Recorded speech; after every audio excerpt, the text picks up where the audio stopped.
Chapter 5, The Dark Revival.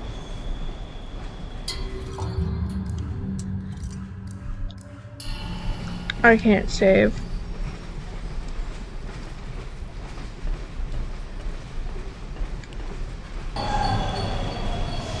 Stay close. This place isn't as safe as it once was.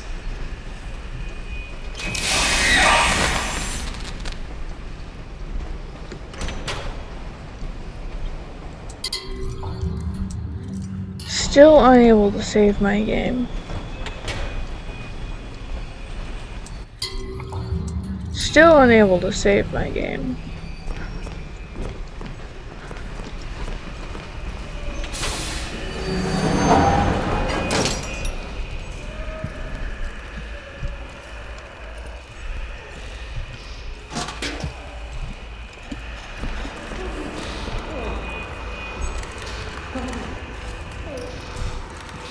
Wilson, where did you go? Why did you leave me?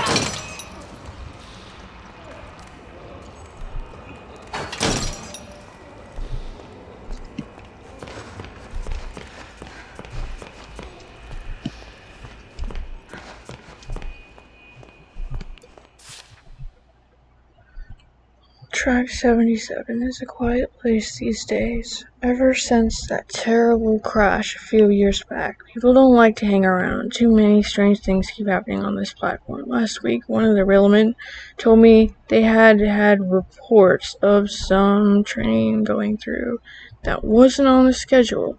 There were figures standing in the car staring through the windows, but it never stopped to let no one off. Just kept on going straight.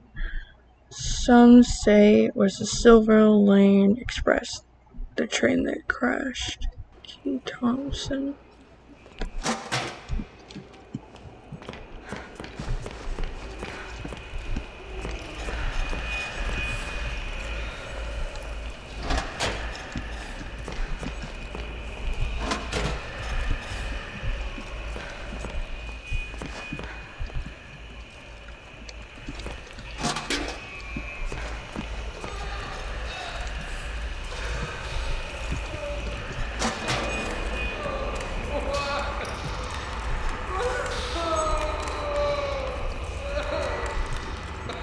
Poor guy.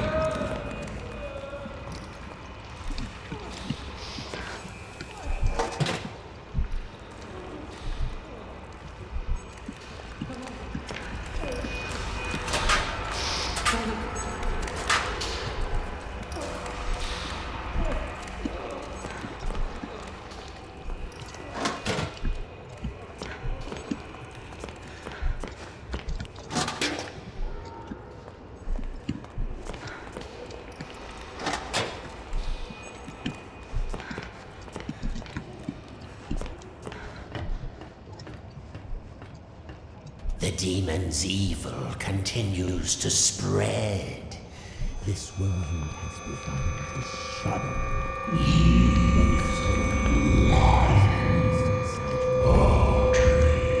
Be quiet. What did you say? Nothing. It was nothing. Almost there. Just a quick stop. Won't take but a moment.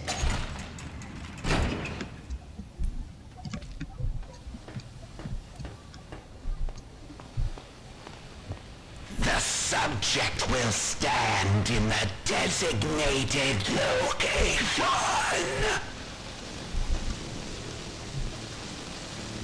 Hmm?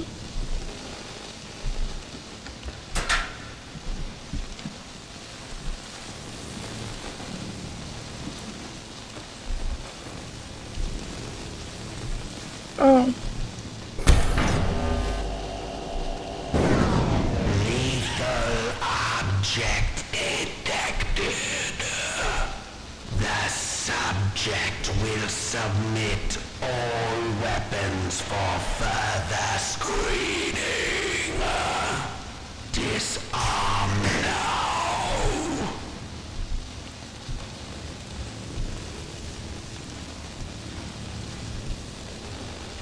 Remain still for examination.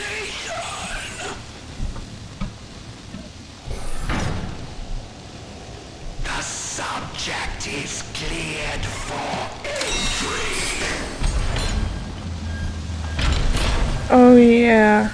The man who killed the ink demon. Welcome to the civilized world. How do you like my signal towers? They nullify the ink demon's powers so he cannot pass them. I wish I could say I invented them, but it seems our friends at the Gent Corporation had a demon problem of their own long ago. Why does that not surprise me?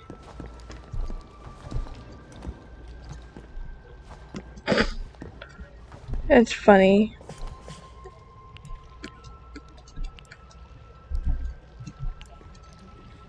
And now, my dear, if you'll excuse me, I have a lot to prepare. We'll talk later, I promise. Besides, you must be very tired. A quick rest will do you good. Betty will show you to your room.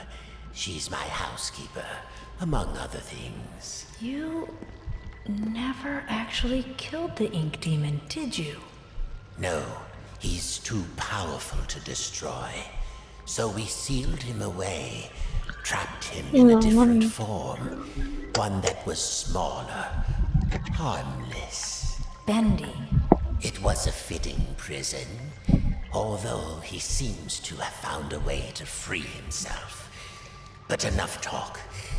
We'll deal with that soon enough. There's some nice fresh blankets all laid out for you. You'll be dreaming in no time. Wait, Wilson? One more thing. If you needed my help, why didn't you just ask? Would you have believed me? Come along, and no more dawdling. This way now. Yeah, but you're slow as... You're here at last.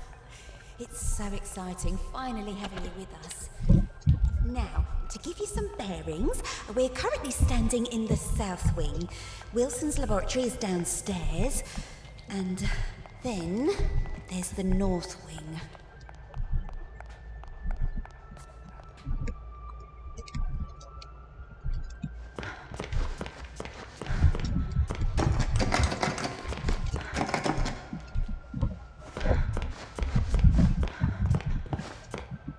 Ink demon got in there a while ago, and ever since, we've had to keep the north wing locked up tight. I'm afraid it's fallen into ruins by now. All those juicy, lovely books gone to waste. Only keepers go there these days, and they'll tear you apart limb from limb if Wilson isn't with you. So, mind your distance, and you'll be just fine.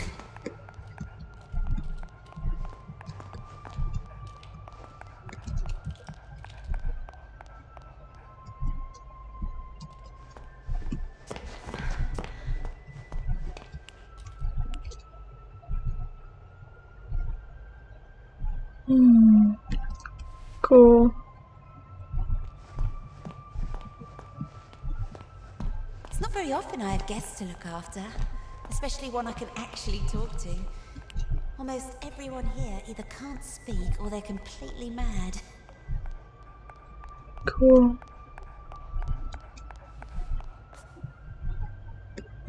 All right, here we are, the best room in the house. You should see where I sleep. Ugh. But this room, oh, just perfect. I saw to every detail. Bed is clean, the bathroom is on the left. Sorry about the stains. I did try my best to get them out.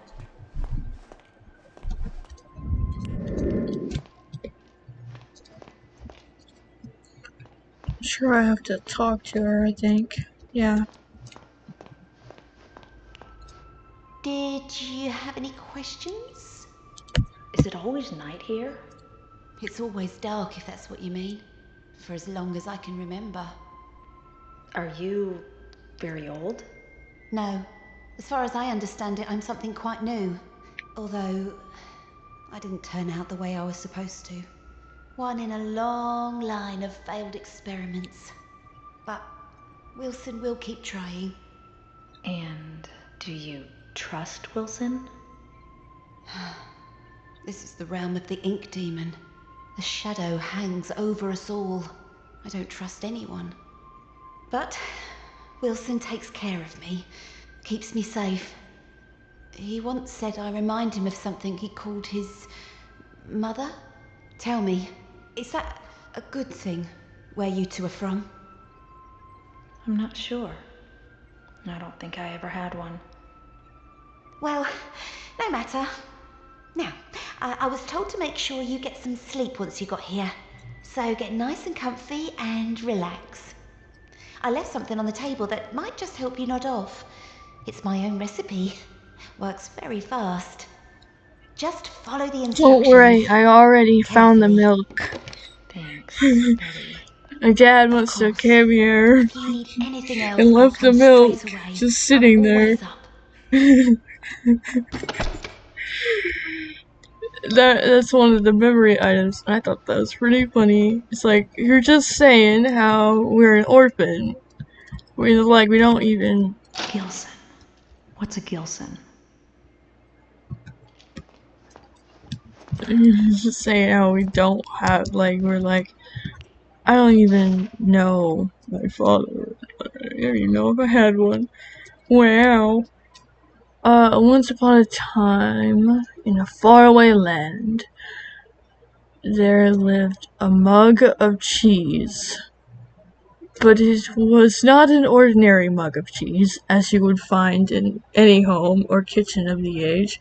No, this mug of cheese was a distant descendant of one of the three grand flagon kings. Same kings who charged on horseback to defend their capital city during the unforgettable conquest of the previous century. To which of these flagon kings he hailed from, the mug was unsure. But still, there was honor and courage in his heart. His family line heralded of deeds long past and that had forever changed the course of Stoop history. Did he have a name? Of course! All mugs of cheese have names. This is common knowledge, just as every fruit bat is really named Stanley. The mug of cheese was named Richter the Cracked. What a name! I can hear you say cracked indeed. I can hear you say, "Cracked indeed! This mug of cheese bears no damage that I can see." Fall silent, you small-minded bass, for therein lies our intriguing story. Let's begin at the beginning. It was a hot winter day in the forest, huh? One of those days where everything is dull brown. The lake was still, the birds had shut up, and the trees were but sticks in the overcast sky, save for a long pine that skimmed the clouds above like a painter's brush. It was on this day that Mr. Darble Mouse was in a hurry. He had just been named as Vermin of the Year by the Society Brethren that lived under the old church, and it was customary for the honoree to bring fine port wine cheese to the ceremony. There were only hours to locate some of the precious cuisine. Fortunately, Mr. Darble... Excuse me, sir. Forgot to turn... Okay. Where was I? But unfortunately, as he... Wait, where was I? Fortunately, Mr. Darble Mouse knew exactly where to find it. The dark cellar below the governor's castle. But unfortunately, as he approached the loose plank of wood in the old wall, he failed to realize that the heavy rains that had come during the night had passed moisture into the plank, making it far heavier than usual. Thus, when he pushed the plank with all his might, it lifted just enough to push his body only halfway through. But his strength just couldn't contend with the weight of the plank, and his arms failed. The plank snapped back down, crushing him flat. Oh, how many pages are there? Oh no.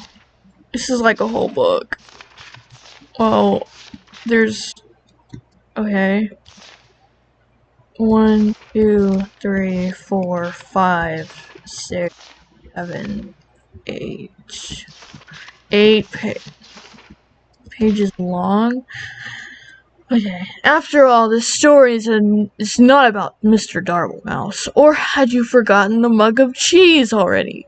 I can see how you might connect to. Mr. Darblemouse was, after all, looking for cheese, and we were talking about a mug of cheese just before. Sadly, I must inform you that there is no relation between Richter the Cracked and the rodent who is now nothing more than smooshed guts inside the wall. What is this book? Except that there is. For it was the death of Mr. Doublemouse that started all the trouble.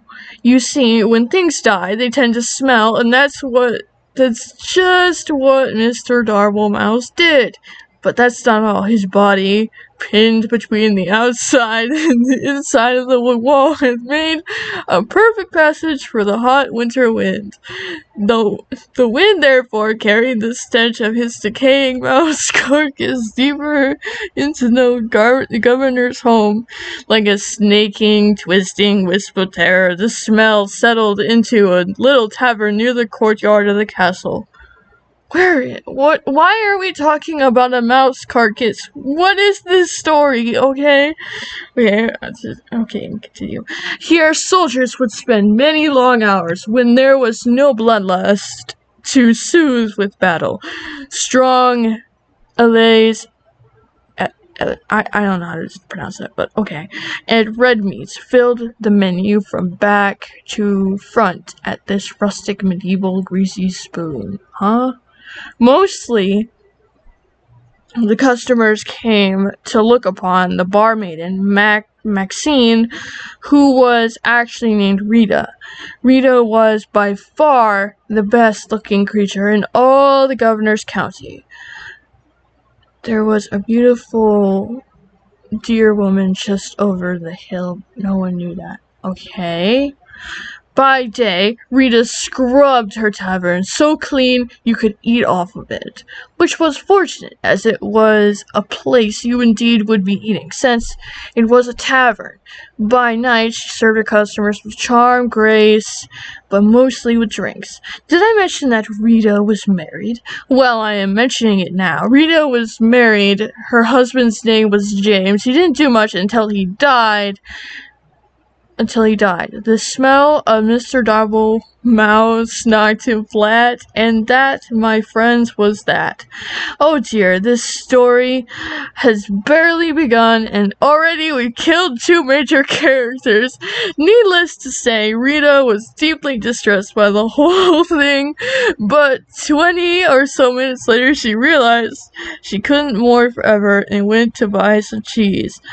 Yes, don't worry, dear reader. This time, the mention of cheese will probably guide us to meeting our focal hero of the tale. Also, this is a good time to start a new chapter. Okay? Rita, chapter 2, a new Okay. Rita entered the cheese with her guns blazing. I'm speaking metaphorically, of course, by which I mean she entered the cheese shop quite determined to buy some cheese. This was because just the night before, as her husband James was taking note of a weird smell in the room, she invented a delicious new concoction.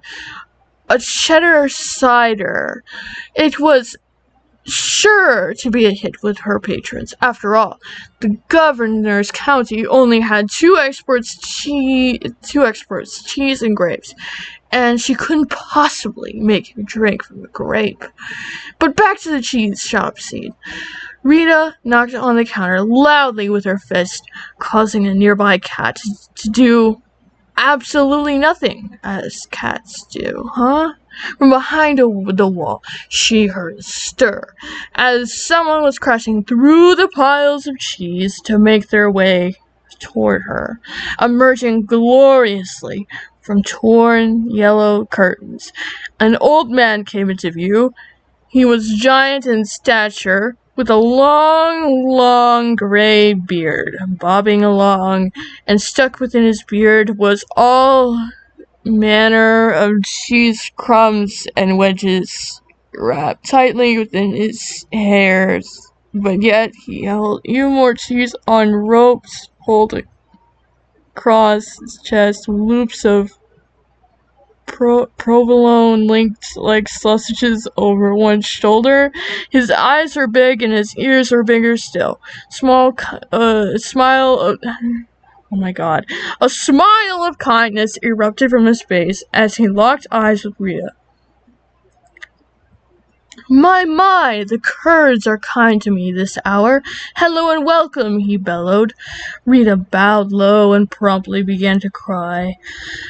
The shop owner looked at her perplexed. What did I say wrong? The barmaid sniffed and snooted and finally answered, Forgive me, my husband has just died, and I'm out of Swiss. I am going to pause now in the story and ask myself why Mr. Doublemouse went to the cellar in the governor's house for cheese if there was a cheese shop nearby. I think it's best that we overlook this glaring problem in the plot, don't you? Now, back to the story at hand. Rita purchased a large amount of cheese from the shop owner. She bought cheese wheels and cheese melts and cheese slices. She bought cheese whistles and cheese bread. She bought cheese paper and cheese sandwiches. She bought so much cheese, in fact, that she lost track of all she had obtained, and just dumped all the fromage into a large burlap sack for the return journey to the cavern. Goodbye, Rita, the shop owner called as he waved farewell. Goodbye, Daniel, she called back. His name was Murray, by the way. Overburdened by her treasures, Rita made her way home, following the main road to the castle. But as it always happens, the road was now under repair. A man with a skinny mule was plowing up the dirt so that he could put down new cobblestone. 4 of his associates were standing by, watching him. The job would only take a few years to finish, but Rita was in a hurry.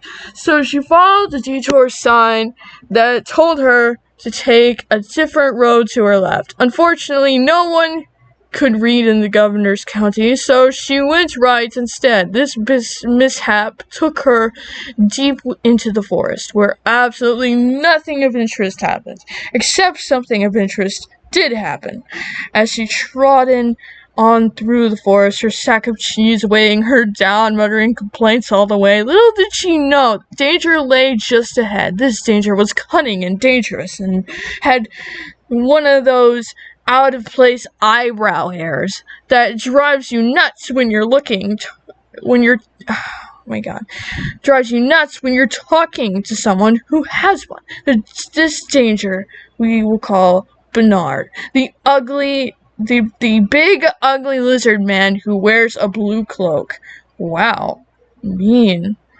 Okay, Bernard didn't often have visitors in his house. This was because he lived outside. Also, he was rather fond of human flesh, which made him very unpopular. Ugh. So obviously, you can see the drama unfolding here.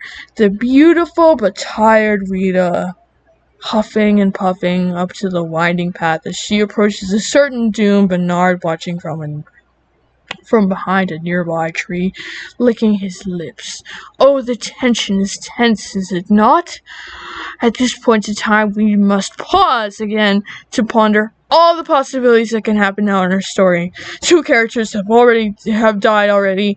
Surely a third won't hurt anything. Are you perhaps just reading this story because you want to see who will get the axe next? You are a little warped, do you know that? Well then, let's see what happened next. Bernard stepped from behind his hiding place, his eyebrow hair gleaming into the fading sun. Dear madam, why must you pass through so fast? He called, his eyes glimmering. I must get home, Bernard, because for one, it's getting late, and I have customers to serve, and second, because you eat people. Rita replied. Poppycock, balderdash, swallop. I won't hear these lies against my character, he detested, for I, Bernard, the big, ugly lizard man who wears the blue cloak, have completely reformed myself. Rita squinted suspiciously at him. You have? Bernard put a hand to his heart. I have. I no longer prowl or pounce. I won't attack or bounce. I will not kill or maim or tear. I won't crush or even bite you anywhere. I promise I won't devour anymore. My gosh, you become a bore. If you aren't going to be the danger in this story, I've come all this way with 100 pounds of cheese for nothing, Rita grumbled. She boosted her sack further up her shoulders and turned with an angry grunt, but Bernard waved after her in a panic. Wait, it's all a ruse. I intended to eat you, dear woman. I swear it, he cried. It's all a trick, you see, a new angle. It worked on some guy yesterday. Oh, please stay. Rhea sighed, her strength just about gone from the long adventure she had taken since she left home that morning. She turned back to face Bernard. All right, she said, but your part in the story better lead to an unexpected turn of events. Oh, it will! Bernard clapped and waggled his clawed finger to motion her to draw near. Just wait until the next chapter. Oh my god, they're so aware of the story. Ugh. Chapter 3 for the next chapter. Okay. They're not. Okay. Yeah. Okay. All looked quite dire for Rita. Bernard had her within his grasp. Surely it would just be mere moments before his jaws collapsed upon her head. Oh, what a horrible end for Rita. Needless to say, I am worried for her. But, as luck would have it, miles and miles away, 20 years later, something amazing happened. 2 mugs of cheese, Gouda and a mozzarella welcomed their first son into the world. I have no idea how to pronounce the G word, so if I said it wrong, I am sorry. Okay, I don't think I need to tell you his name. It was Dave. No one liked Dave. Poor Dave. After that, their second son came forth, Richter the Cracked. Just called Richter at that time. Richter spent his early life stealing cowbells and putting them on skunks. This way, people always knew when danger was nearby. Needless to say, Richter was one smart mug of cheese. But all could not remain perfect forever, and suddenly the great skunk famine began. Richter found his world in array, and he sought a new purpose. Fortunately, there was an opening in the governor's county for an adventurer at the time, and since he was a descendant of the 3 Grand Flagon Kings, he was boosted to the head of the line because, as we are all quite aware, even in olden times, it's not what you know, it's who you know. Thus, the adventures of Richter began. He braved deep dungeons, he slayed great beasts, he climbed the highest mountain peaks, he sailed around the world despite the fact that he didn't own a boat. Richter was truly the stuff of legend. But did I mention the curse? Yes, fair readers, there is a curse, a fiendish, terrible curse. One morning, while Richter was in the governor's county, he came upon a witch named Witch.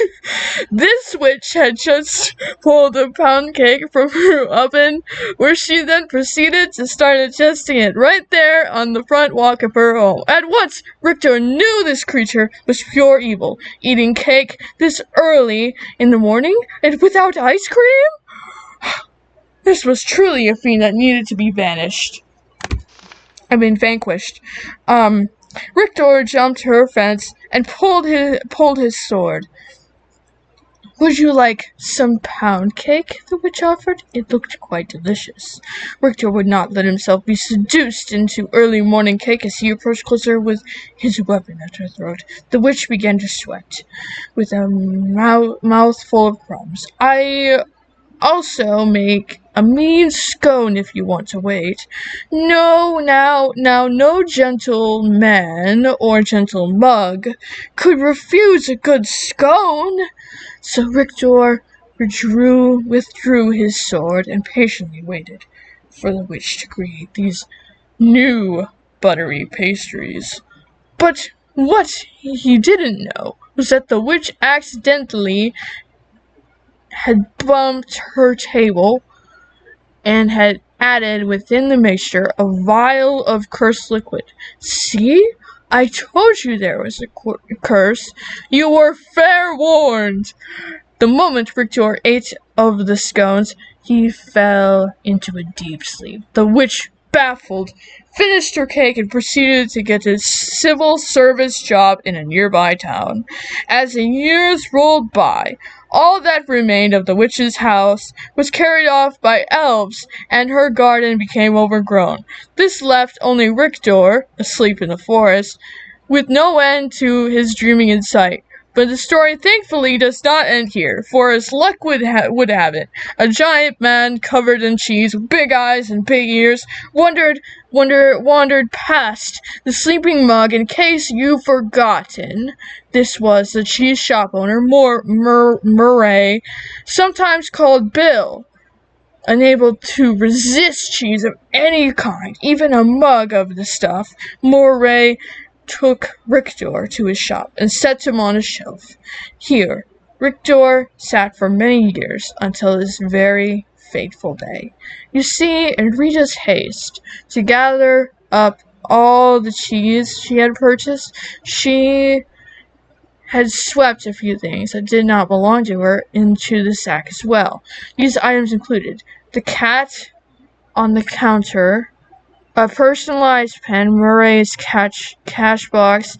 I think she'll be hearing about this one eventually, and last but not least, Richter himself, still deeply asleep. So now that our two stories have come together, let's discover what happened to Rita and Richter in the next climax chapter. Oh no. Chapter 4, the climax chapter. Wow. It was the same hot winter day in the forest, and Mrs. Darvelmouse was finally starting to get concerned.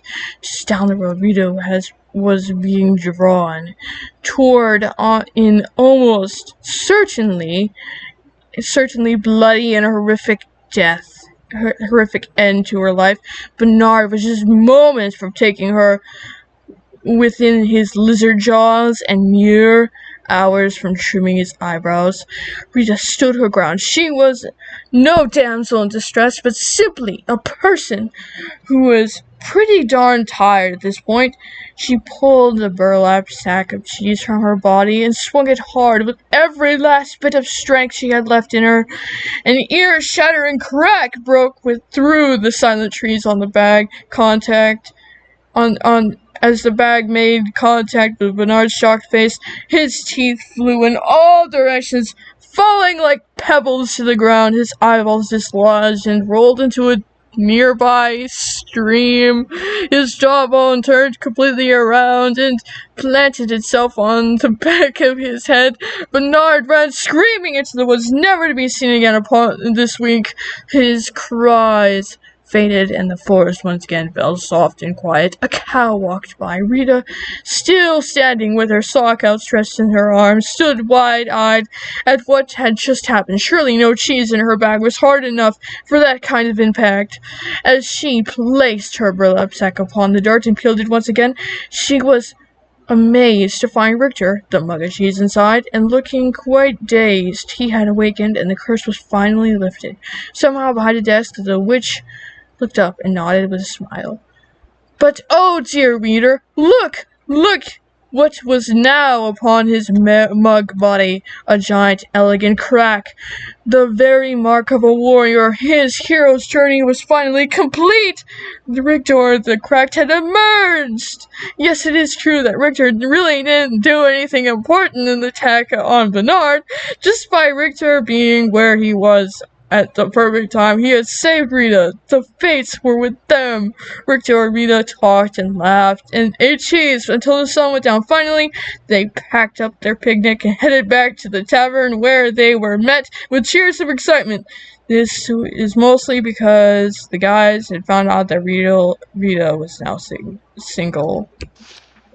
As the night wore on into the early morning of the hour, the tavern remained alive in the castle courtyard, with singing and dancing and cheddar cider. Oh, what a celebration! But like all parties of such proportion, eventually everyone sobers up, and you have to go home. Before long, it was dawn. The sun began to rise steadily in the west, making a fresh adventure on the horizon. A wind of a new direction began to blow at a more steady pace. It skittered across the ground and found its way between the floorboards of the governor's castle. Here, against all odds, it found the barely remaining body of Mr. Darble Mouse. The wind carried the stench far beyond the borders of the castle, over the mountains, and deep within a dark cave, where Evil slept. "What the heck is that smell?" said Evil, awakening with hellfire burning behind his eyes. Eventually news of this great evil spread from town to town, until it reached the ears of Richter the Cracked. He polished his sword and gathered some crumbs of bread to store in his mug. Wearing his best expression of courage, Richter once again set off to conquer the day. His story was not yet over. But for now, dear reader, we return to our own lives. So let us end this tale with one closing shot, shall we? Be we cracked or small or even dead, there's always a purpose to where we all are led. Be brave and strong, and lest we forget, fate isn't done with any of us just yet. The end. Okay. Now we can go continue our wonderful game, and oh god, if Fargo does decide that when he ever plays this game, if he ever does decide that he wants to actually read that I just read, oh boy, that's gonna be fun. Let's just say that will be fun. Just gonna see how. I think he'll find humor in that. I think.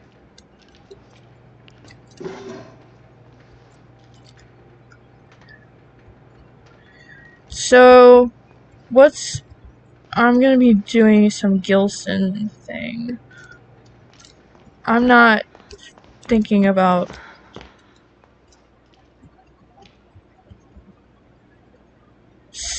for sleeping drag. Gilson. Mix everything in a glass and then drink with exactly 3 sips of water.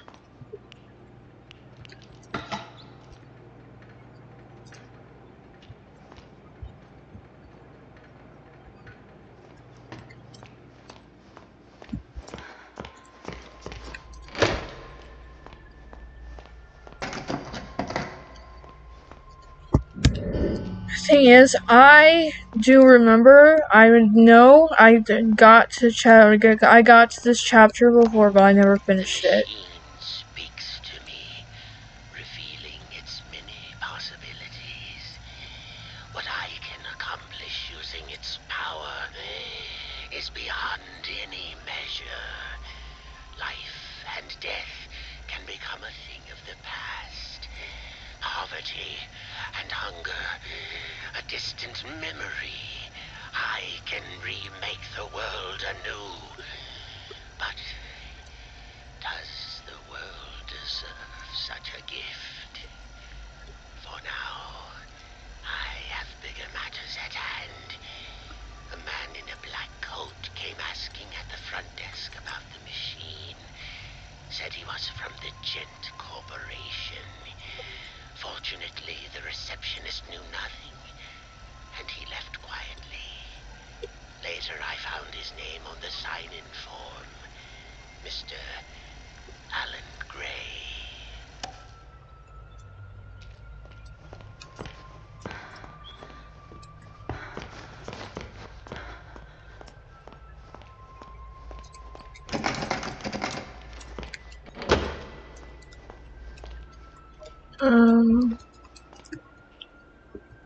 Re.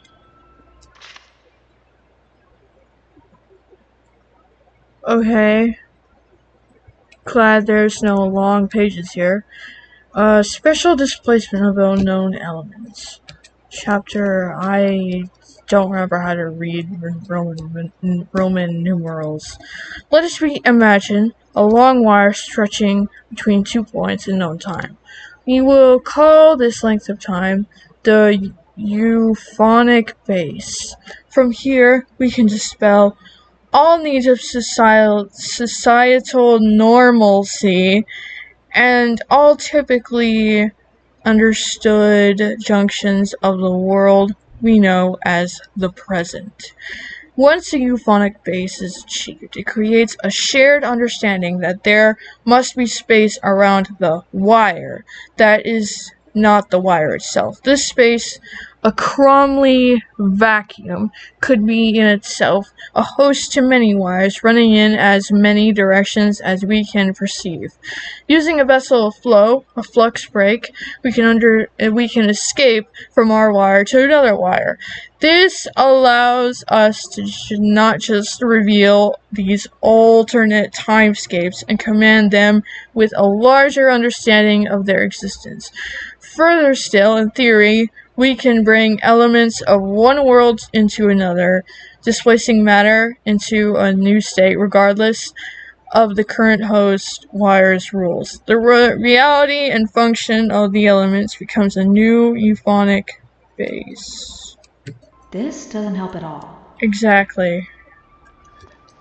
My thoughts exactly. I don't even know what I just read.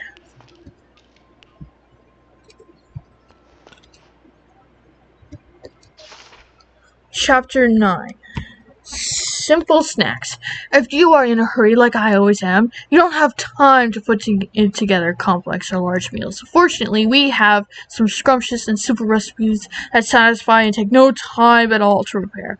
People ask how you made these so fast, and you can just sit back and smile. Saucy cheese bunnies. Take a loaf of leftover Italian bread and slice it into 4-inch strips. Lightly butter your bread strips on one side only and lay them face up on the baking sheet. Toast in your oven for 2 to 6 minutes at 400 degrees and just until they begin to brown. Sprinkle a thick layer of mozzarella cheese over the strips and leave them in the oven for just a minute or two to melt the cheese. Remove and serve with your favorite marinara sauce or spice things up with a little ranch dressing. Quick, easy, and super tasty. Spaghetti chocolate bacon soup. Well, that didn't tell me anything. Yeah. Okay, section 4, freshwater critters. If you find yourself looking for hard-fighting fish that won't rip your hands, you should look no further than the common yellow perch. This freshwater fish is always quick to bite anything they can get their jaws on. The best way to catch yourself one is to work your bait, worms, minnows, or larvae, toward the bottom of the water and guide your line back up. You don't need much seasoning when it comes time to cook it either. The flavor of the yellow perch is built right in. Good eatings. This is the gilson fish. This is one strange little fish that is hard to come by. The gilson is not known to be easy to catch and will ignore most bait. To make matters worse, the gilson can move very fast, making it a rare sight. In the end, I was able to snatch me up this little guy with a very clever solution. Apparently, the Gilson is sensitive to sound vibrations and will go into shock upon hearing some sweet music. So crank up the tunes, and this fish will be easy to grab. Crush up the Gilson into powder and stir into water for a powerful, soothing drink. So, I'm looking for a fish? There's gotta be one here somewhere. Yeah.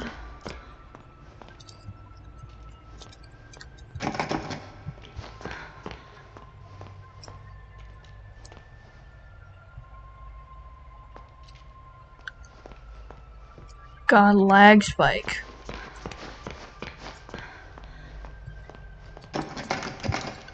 It's Wilson's laboratory.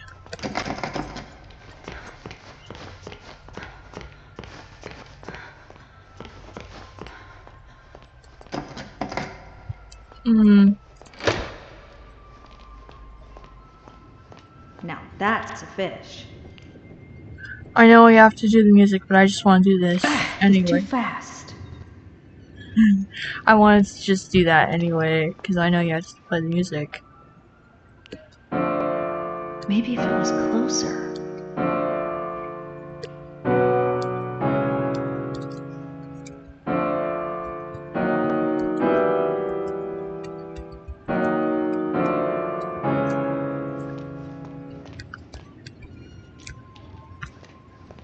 What kind of music am I doing now?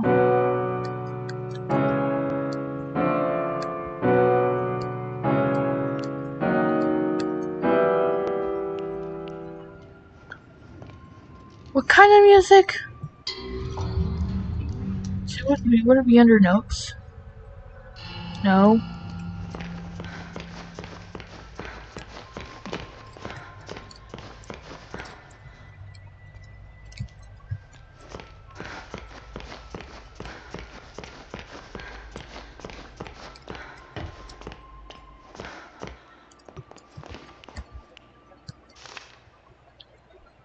Okay, so sweet music.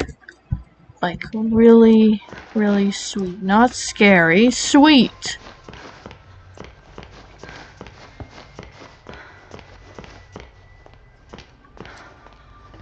Well,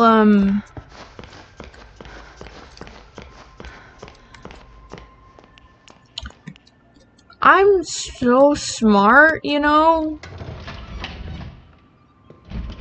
Of course you mean move this closer. Of course that's what that meant.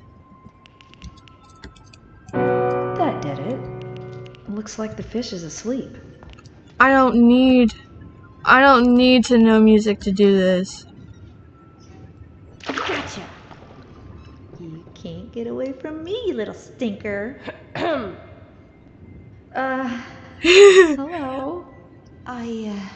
I forgot the Gilson again, didn't I? And there's some already ground up in the kitchen too. I'll bring it up to your room straight away, shall I? Oh, and maybe you could put Harold back in his tank. He does so hate the dry air. Well, that was a fun waste of time, wasn't it? Gee, I just can't.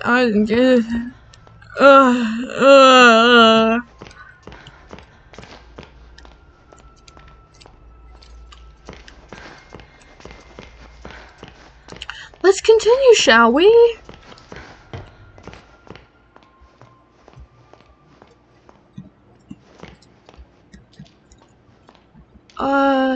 What am I doing?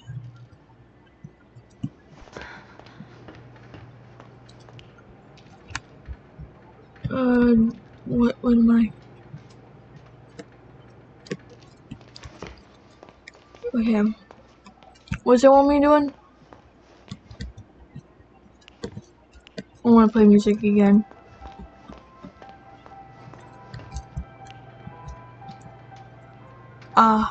I'm grabbing this.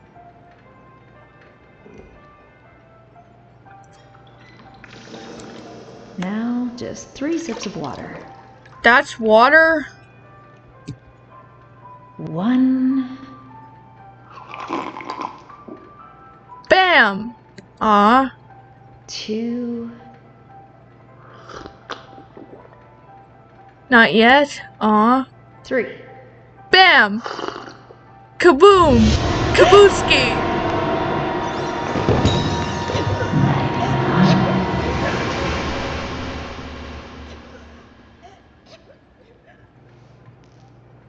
Hello, Susie.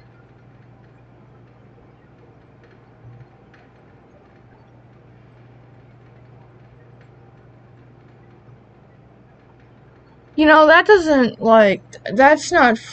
wasn't frightening for them at all, you know? They're gonna be like, huh, I wonder where she went. Awake at last. I was almost afraid you'd miss my party. What's going on? Oh, it seems you're just a little overwhelmed. It's all right, honey. I understand. It's not every day one gets to bask in the glory of an angel. Angel? Alice Angel. No. To be exact. That's who I am. Sent from above. Impending perfection. What do you want? Right to the chase. I like that. The truth is, honey, you're one of a kind. And to put it bluntly, what I want is your face removed, your skin peeled away like paper, and your insides torn out and tossed onto my table. Custom parts, ready for my delicious harvest. And with your generous sacrifice, I'll be beautiful. But for now, let's have fun. Plenty of time for a bloodbath later. Ooh, how about a game? Let's all play a game of riddles. Riddles? What a wonderful idea! All right, honey. Here's the deal. Behind you is the door to freedom. Hey, by the But way, it will only be opened if you solve my little puzzle. Riddles? What a wonderful idea. That sounds like something Mommy Longlegs would say. Okay, Mommy Longlegs. Heavenly switch here. If you get the puzzle right, you walk away. Get it wrong, you fry. Let's begin. This sounds fun. Everyone having a good time with bags over your heads? Yeah, I didn't think so.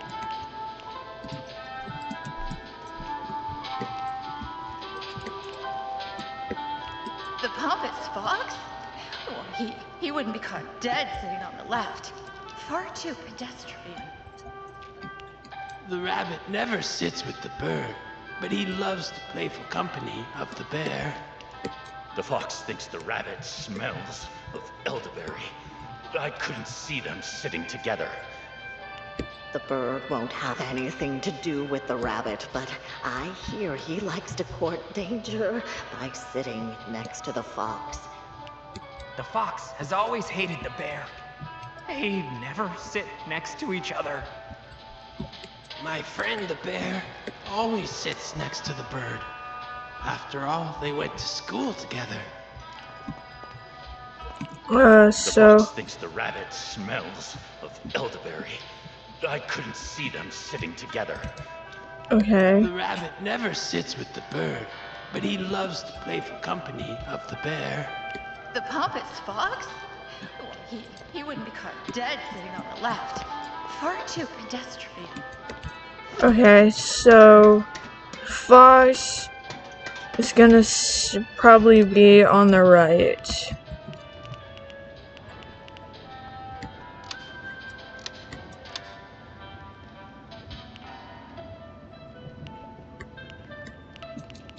Somewhere, and then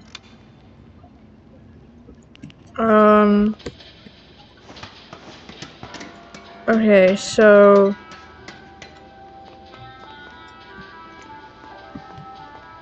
My friend the bear always sits next to the bird. After all, they went to school together.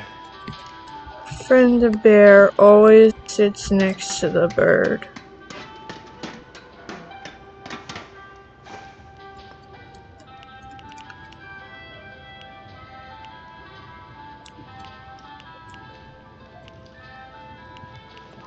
And the rabbit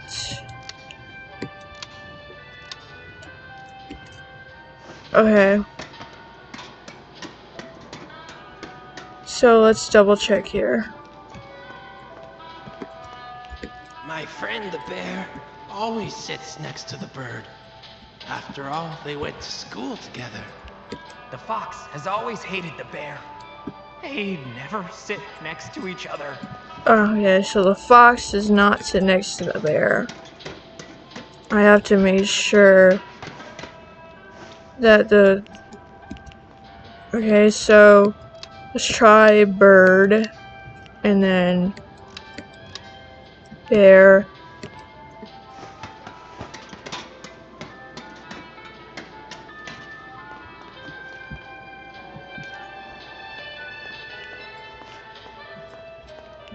The bird won't have anything to do with the rabbit, but I hear he likes to court danger by sitting next to the fox. Okay, so I have to make sure the bird is sitting next to the fox. Night, Mook. Love you. Be good. Yeah, good night. I love you too. Don't come. I said I'm doing something! Baldy bendy thing. Ooh, it's a bendy thing. Uh-huh. A creepy bendy thing. Yeah. Ooh. You look good. No, I'm not. Just... Did you name all of them? No. Let's name them. Here we go. Steve, Bob, Stuart, Jeff. The one in the end there is Yeah, we're just having a tea party. You know, we're all kidnapped here and taken to this party. Yeah, and I bet she's the queen. Well, of course. The rabbit never sits with the bird. But Guess the rabbit never sits with the bird, but he loves the playful company. Shush! He wouldn't be The caught pompous fox. He couldn't be caught dead sitting on the left. Far too something. You're something. far too pedestrian. Pedestrian, really? Uh-huh. That's the best they can come up with. Yep. I think I have it right, though. If I don't have it right, I'll be shocked. Ah. Oh, it's code. Well, good luck with that. I know you do good things. I think I got it right. You got it wrong. Nah, just kidding. You got it right. Alright. I didn't. Well, it doesn't look like I got zapped, so... You didn't get zapped? What, is that the consequence? Yep. Eesh, brutal. Somebody wants your lamp. I'll get electrocuted. Of course she does. She thinks there's a bug right there. Well, actually, I haven't gotten zapped yet. Hold on tight, honey. Here it comes. 3, 2, 1.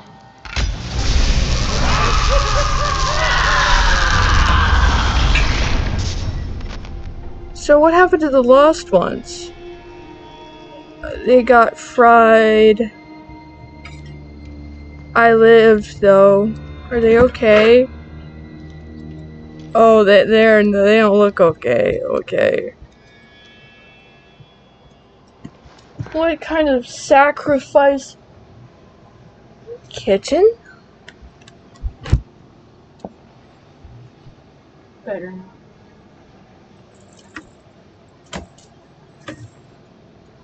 Better not. Kitten, where did you go? Okay. Pants? Hey.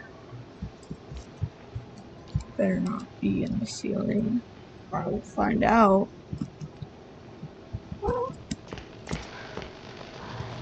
you there? Of course you do. Nobody likes a party pooper. What? You don't like a part? You don't like that I won?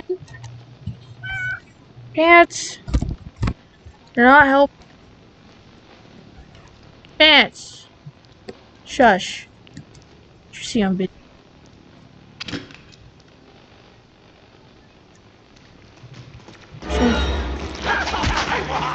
Ow, ow, ow, ow, ow, ow! Okay, okay, you're alive, okay. Thought you were dead.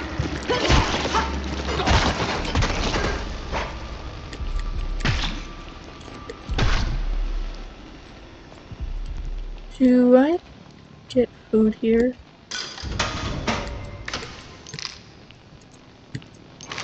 Pants, you're kind of making me very uncomfy.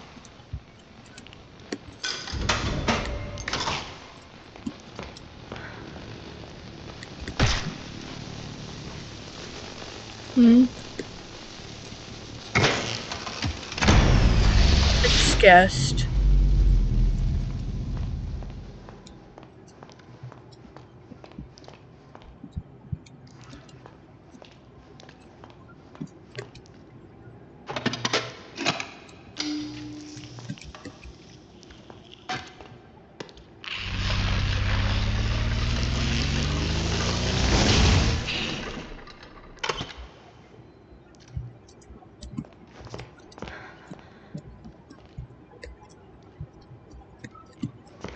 Is there any secrets? Okay.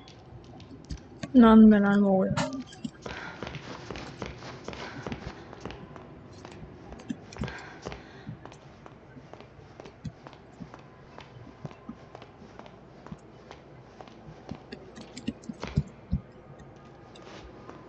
Supposed to go up here.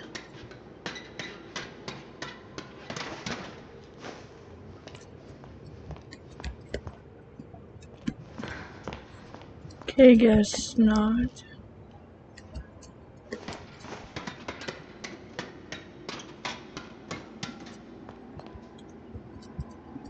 Poor guys. Wait. There's still. Wait, then what about this other. Okay. That makes no sense.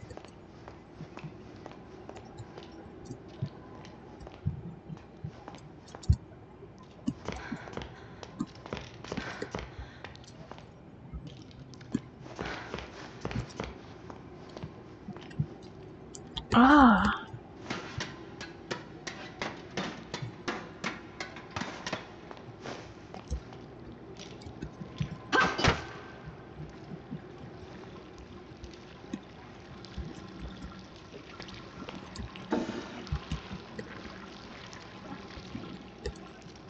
I know what she's gonna do.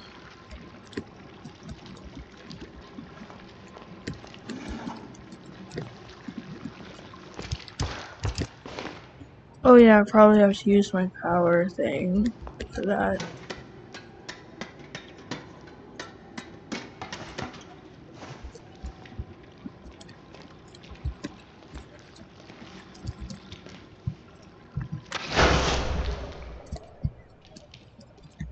I remember failing that my first time.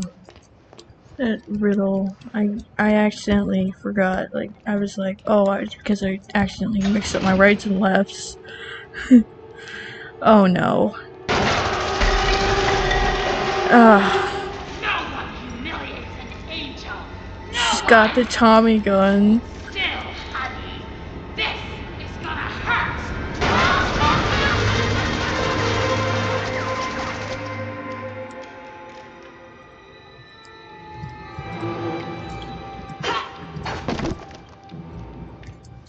There goes her. Ah. Where did you go? I remember hating this. I can do this all day. Wrong side. Are you hiding from me? That's precious.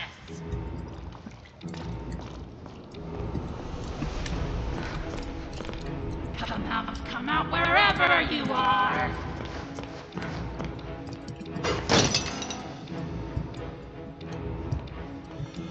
Stop hiding! Start dying!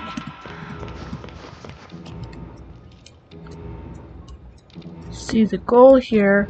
You ain't stealing my spotlight, honey. The goal here is to try to get to her and go up to her from behind. Those lovely eyes in a jar! Nah. Where do you think you're going?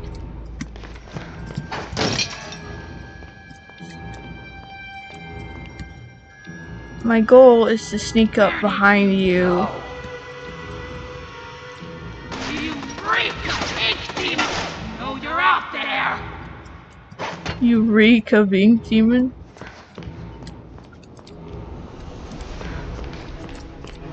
I don't wanna go!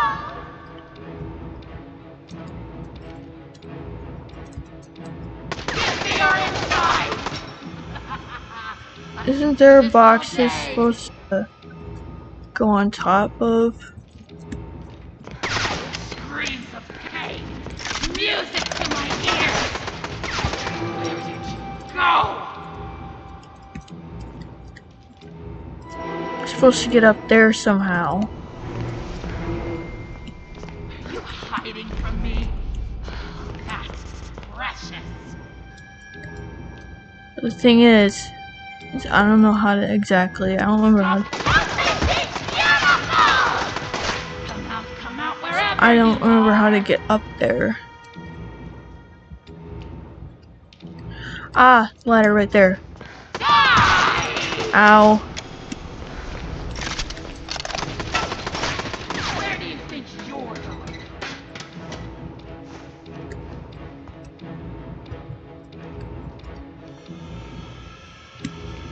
Wait, stealing. Gotcha! I know you're out there!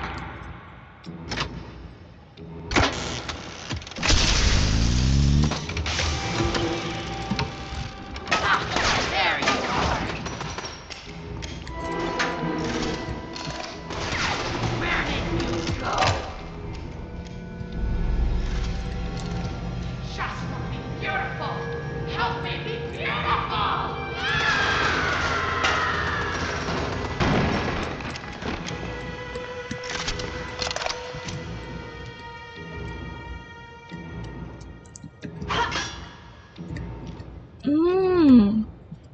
Come out wherever you are! That door active. That's it! Where do you think you're going? My goal is to get up there. Stop hiding! Start dying!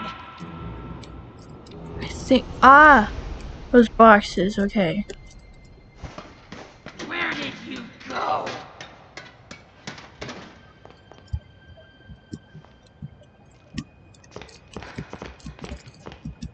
I know you're out. You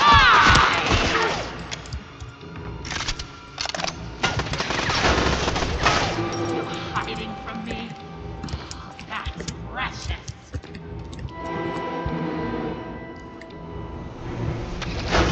Give me your inside. I don't want to go.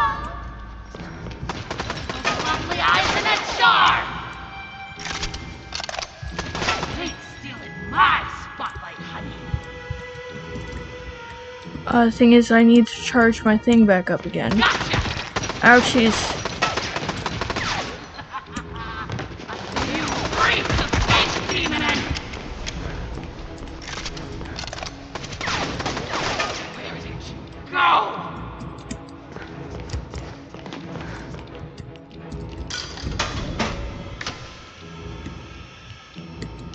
Come out wherever you are! Okay. Where's the charging station though? Where do you think you're going? I know there was one. Help me be beautiful! Ow. Stop hiding! Start dying! There it is. Where did you go?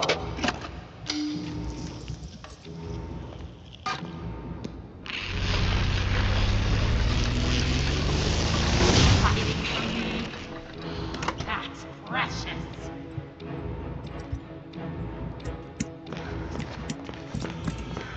I know you're out there.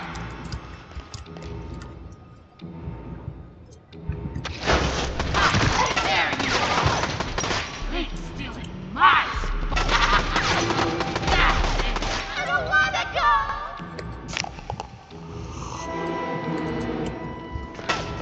Screams of pain. Music to my ears. Go.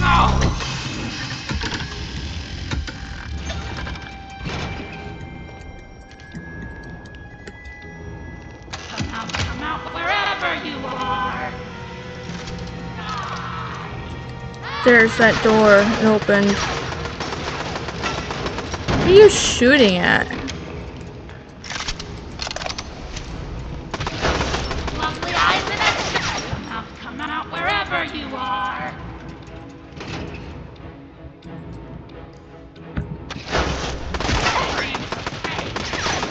You hiding from me? That's precious.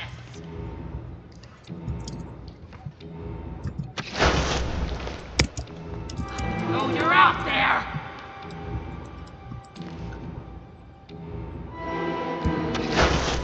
Give me your insides. I can do this all day. Help me be beautiful! Ain't stealing my spotlight, honey.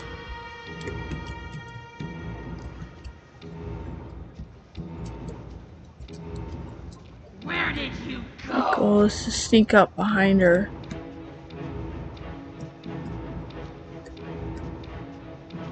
Check this out. Where did you go? How dare you touch me? Uh-oh.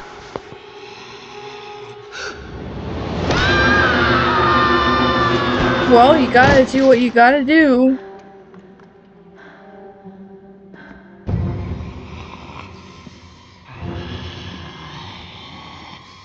Final curtain, baby. Let's blow them away. Sure.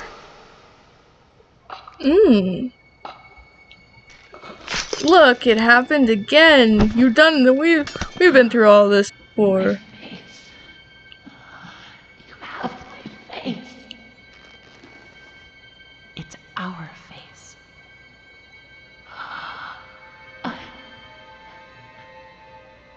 Beautiful. Always were.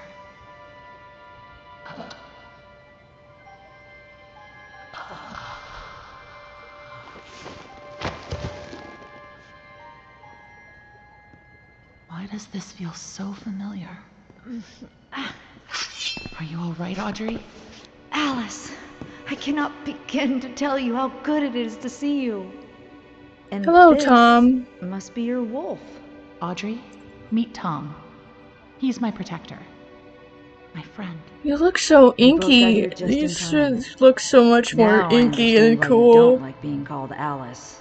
The machine creates many of the same forms. At least on the outside. On the inside, we're all pretty different. Well, from now on, I'm gonna call you something other than Alice. It just doesn't suit you. Oh? What do you have in mind? How about Allison? It's not bad. Okay, I'll try it out.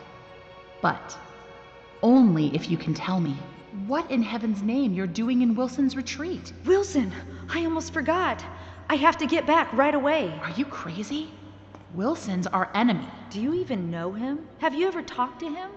I've seen what he's done. That's good enough for me. Look, it sounds like he has a plan to kill the ink demon. For good. And I think he can help us all. I just need to go back and hear him out. Well, if it's true, you'll both need as much help as you can get. The ink demon won't go down without a fight. Tom and I will gather some of our friends. Anyone who's left. Good luck, Audrey. You too, Allison. Mind if I take this? She took the Tommy gun.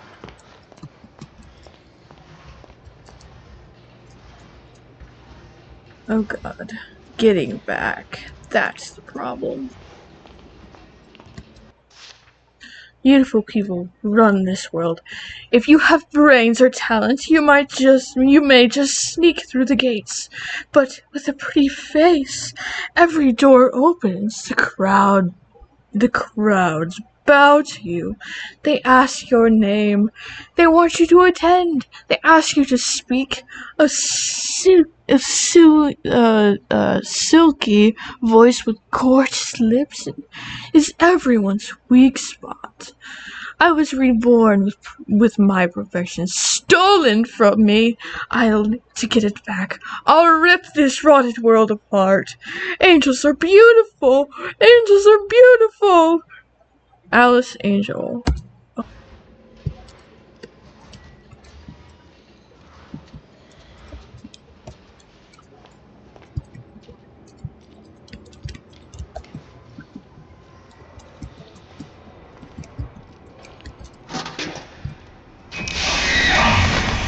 Prince of Peace. Must they bring us only more pain? Yeah, that's why they shouldn't be trusted, but I don't have a choice.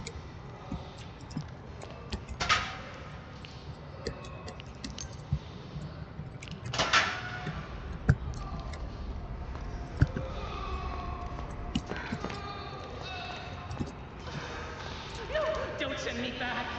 Please, have mercy. Poor guy.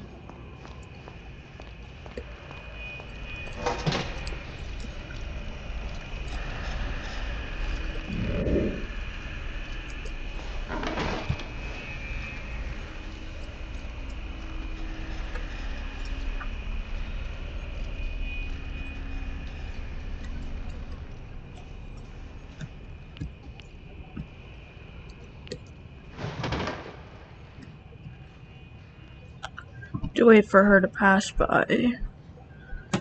God. Okay. So, I am getting closer to where I was before.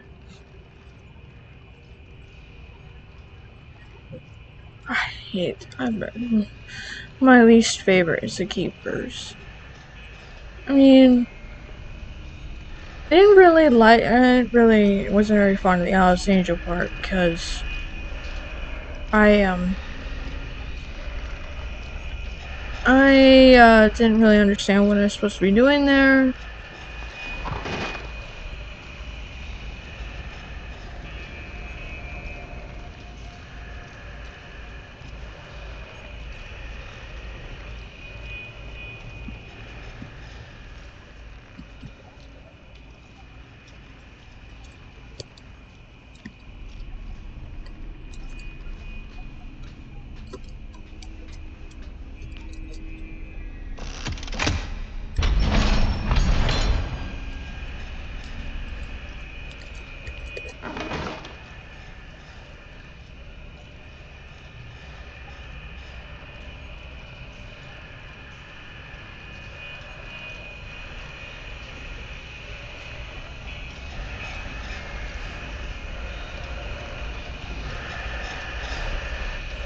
God.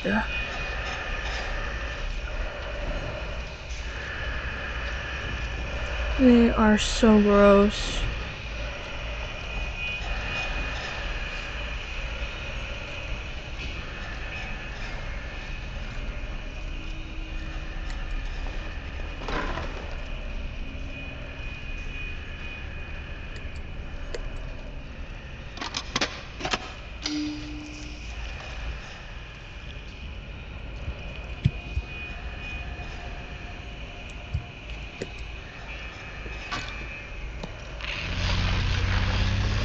obviously can't hear this.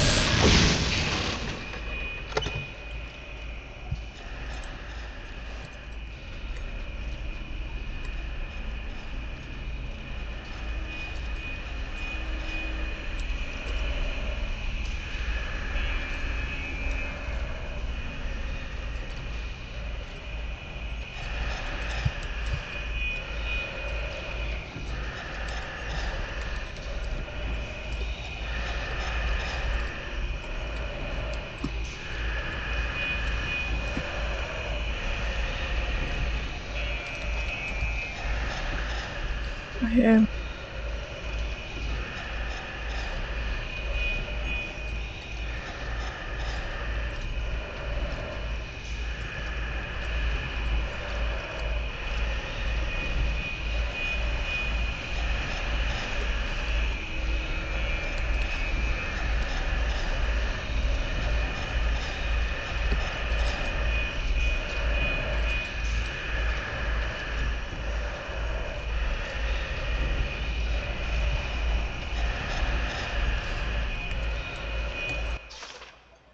Dear Alice, I don't know if you will read these notes, but I'll keep leaving them for you. I hope someday you'll understand my words and the madness will fade from your mind. In this strange and dark place we can find light and purpose. We are not left to just wander alone, craving beauty, power, and other meaningless things. Even the heart of someone feeling incomplete can discover joy. We're not lost, we're merely waiting to be found. So, we are so much alike, formed from the same mold. We're like sisters, you and me. I wish you comfort and the wisdom to let your heart melt into happiness.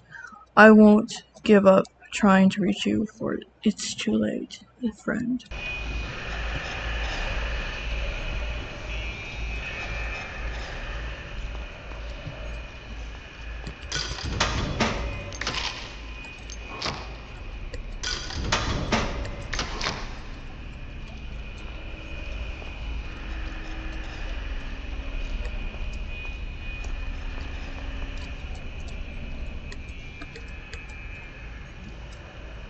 This music box could make a good distraction if I can fix it. Yeah, yep, smart.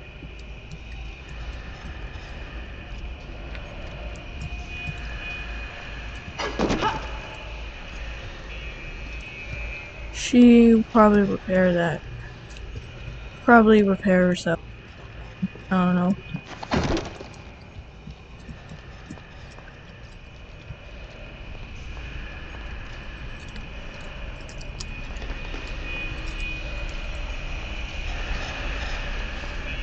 Okay.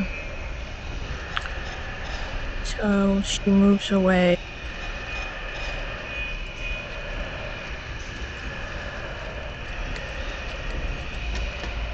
Let me go up here.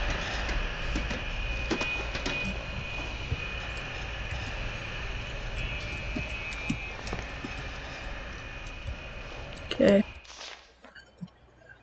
They said he killed my lord. They said the ink demon fell. They said I was a false prophet. But I say my lord lives. But I say he will return. But I say you better watch your back, Mr. Wilson. Can I get an amen? Sammy. That's a Sammy. Where is it? Oh.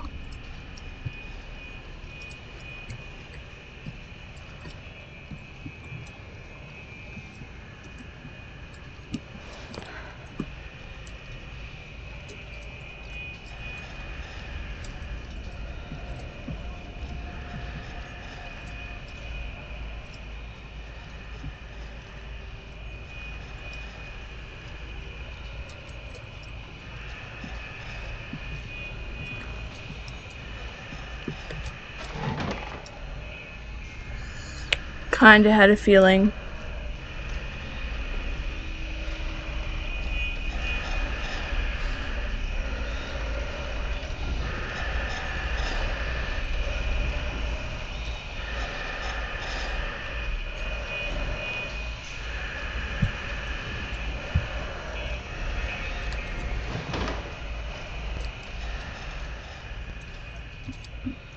So, if it's that way, then I'm gonna go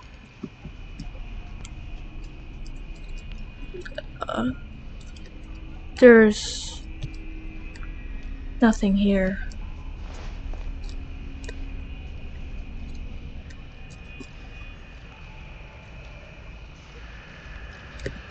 Uh-oh.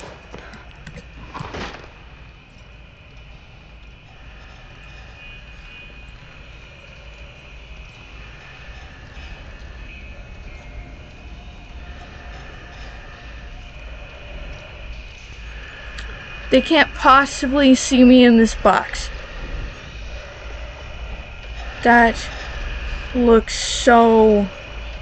It seems so, messed up wrong. Like, there ain't no way. How did they not see me in this box?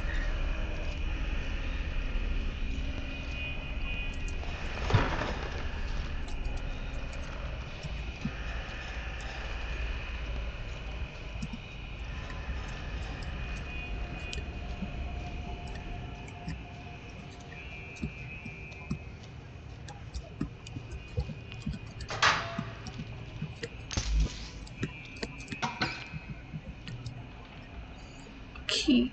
I mean, the parts of the winding, whatever that is. Okay. Now I can fix it. I just need to wait.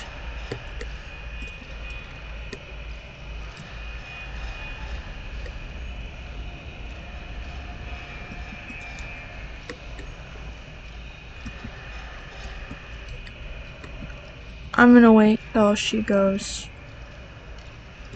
down the hallway, and then I'll...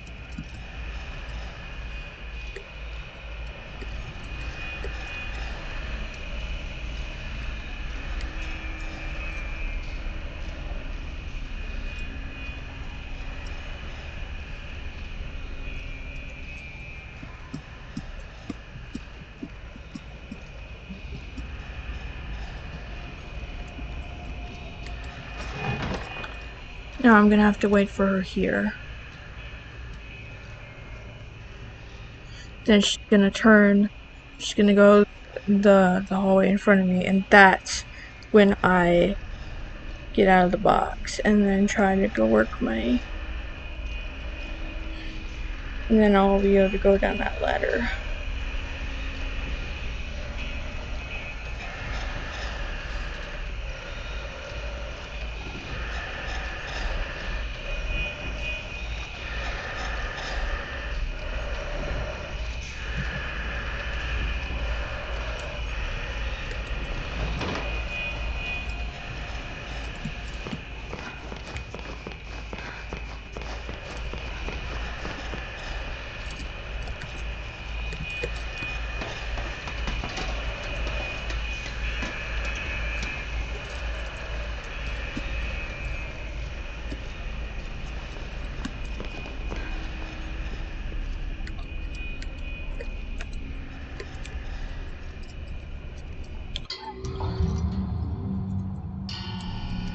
Oh, I have to also find the figure thing.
Oh my god, that scared the crap out of me.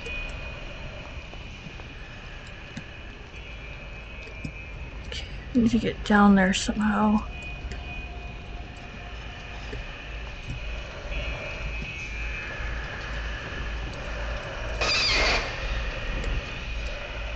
Huh? Such loud noises, stop.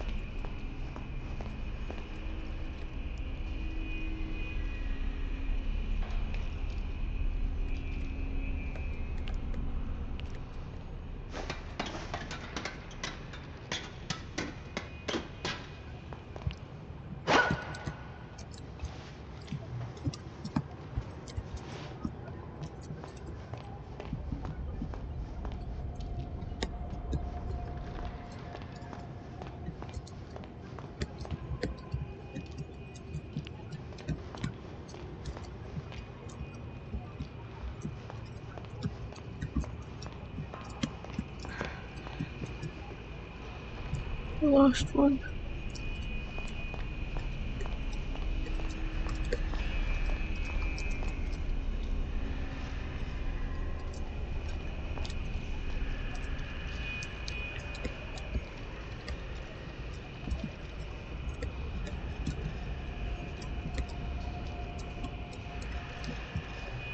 Turning back. I hear them.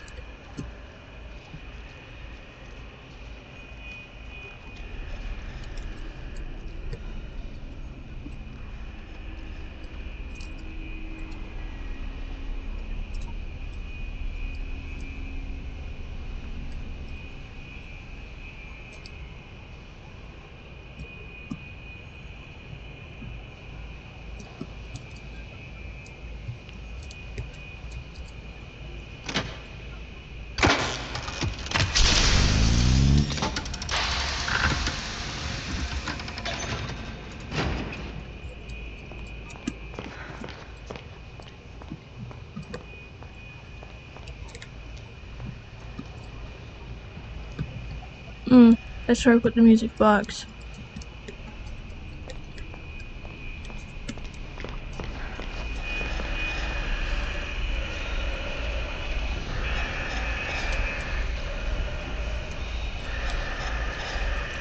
Is it above me then?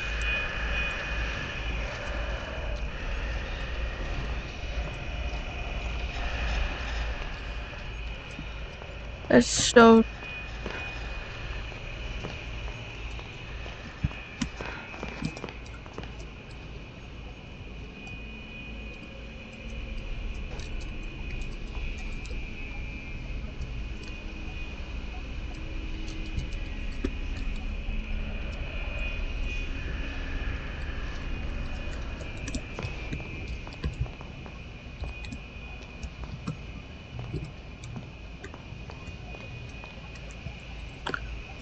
Thing is, there's no place to hide in here.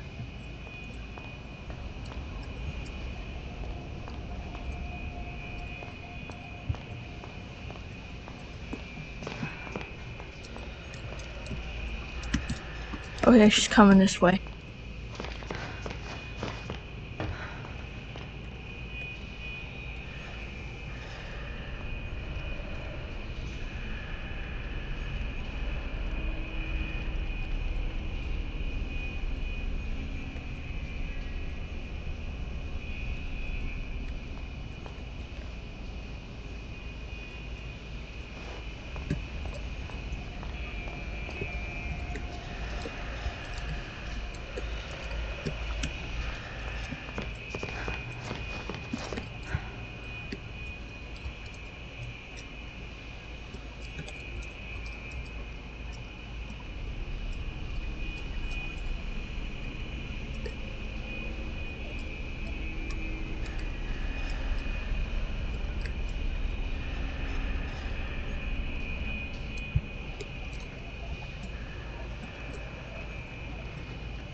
And that's all the pieces for the music box.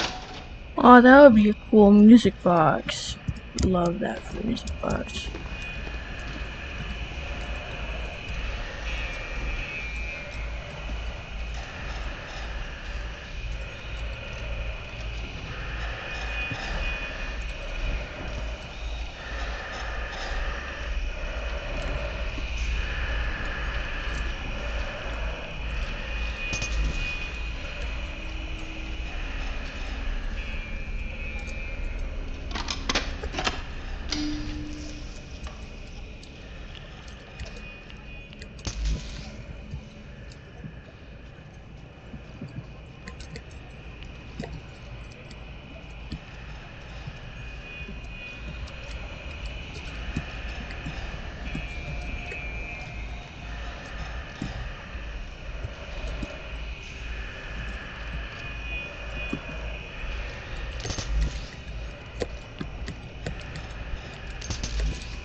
Wait for her to cross. I call them all like a she, but I don't think they really have a gender. I don't think they have a gender because they were all created like two. I don't think kid keepers have genders. But they sound female, so I just call them she's. They're all she.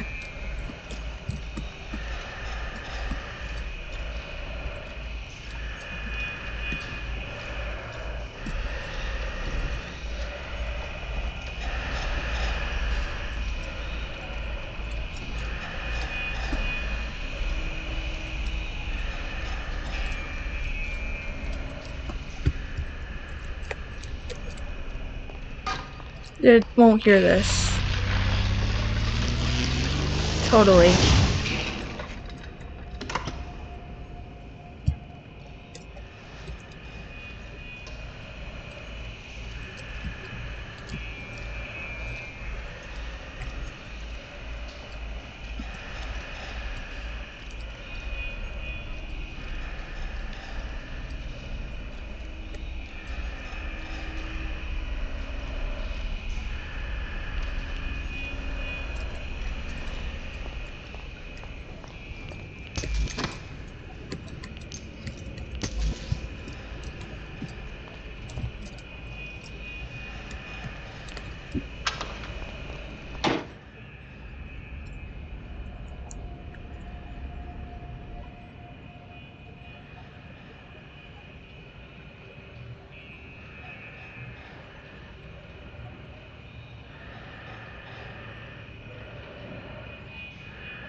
Usually, just gonna.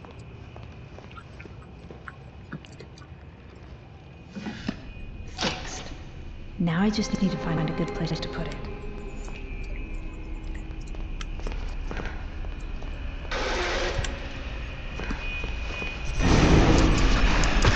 Ouch. Ow. Ugh.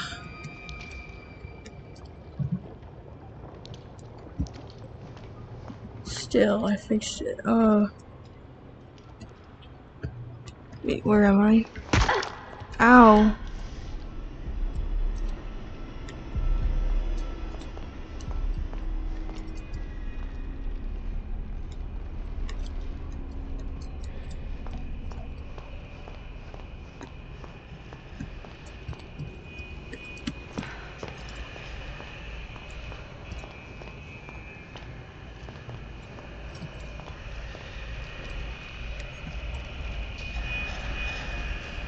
Wait. Where am I?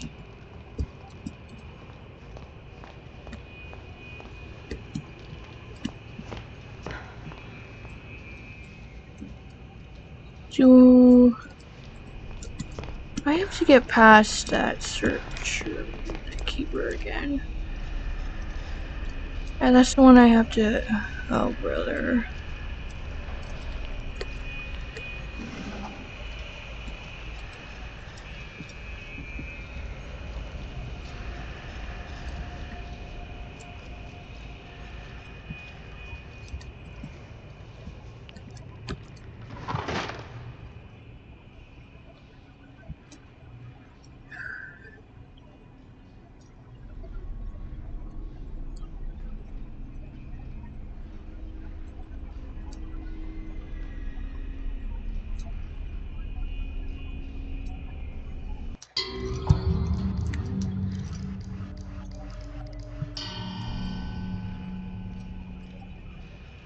Well, I was gonna save and then start recording as soon as I was already over there.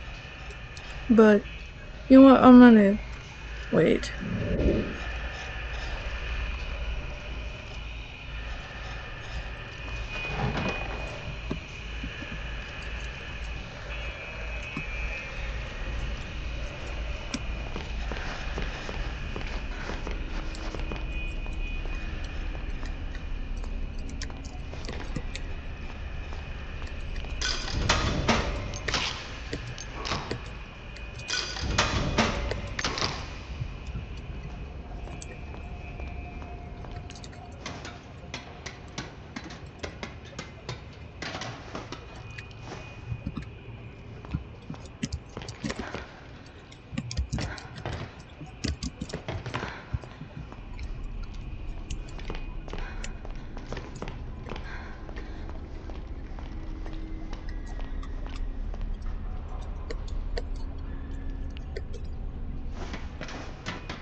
Here goes nothing.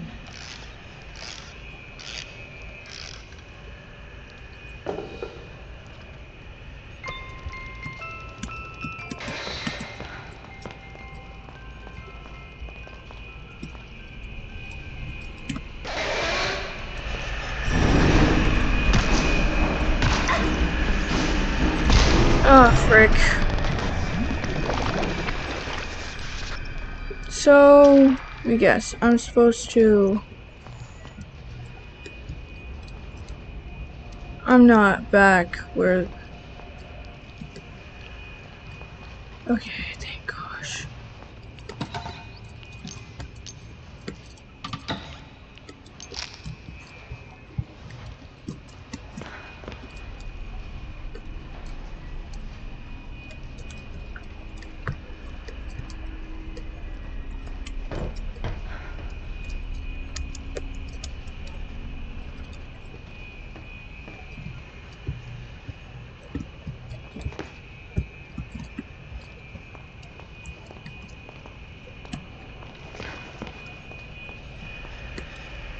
So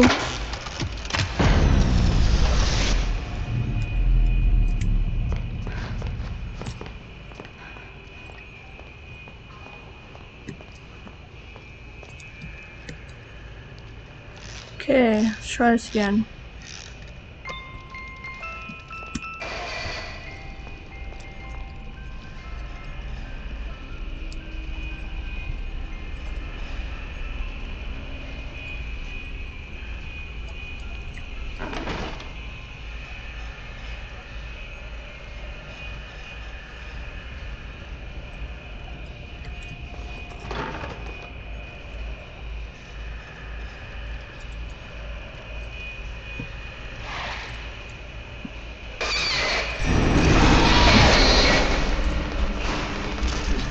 Uh-oh.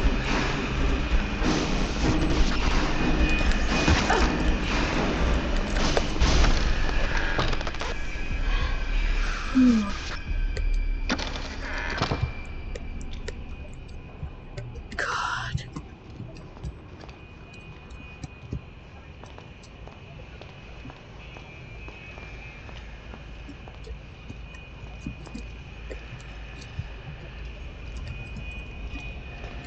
Damn it.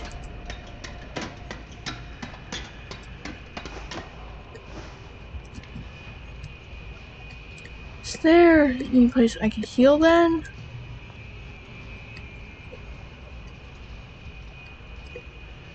Ah! See what I'm supposed to be doing here.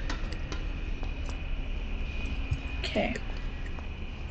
So winding the boss. I'm gonna walk up the stairs.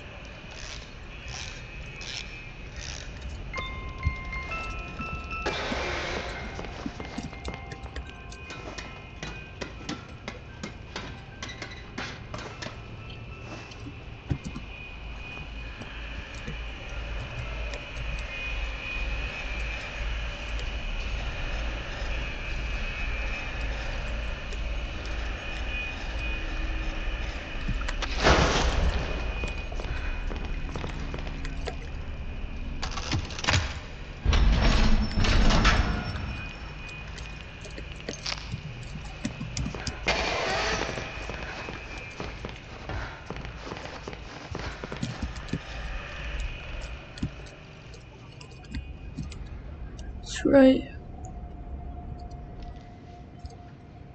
Can't get me over here.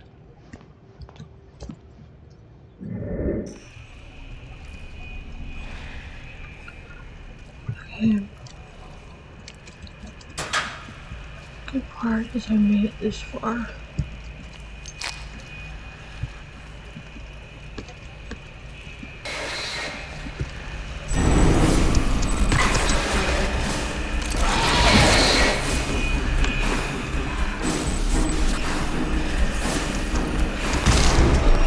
Are you serious?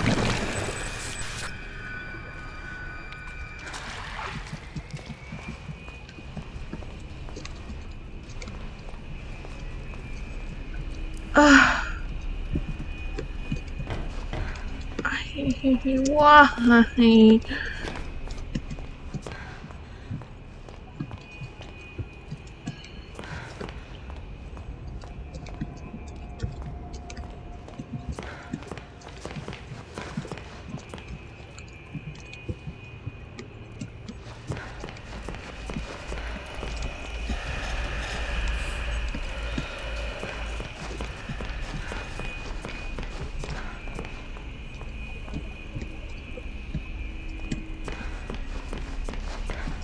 Let's try it again.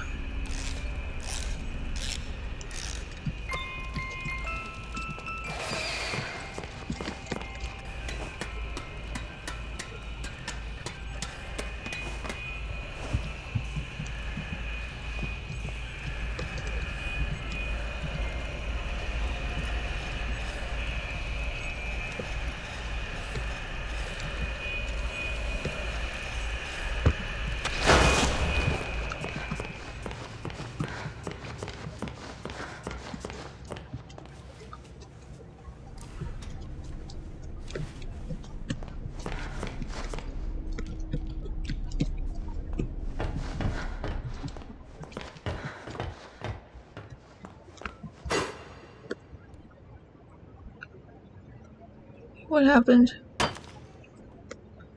was gonna say.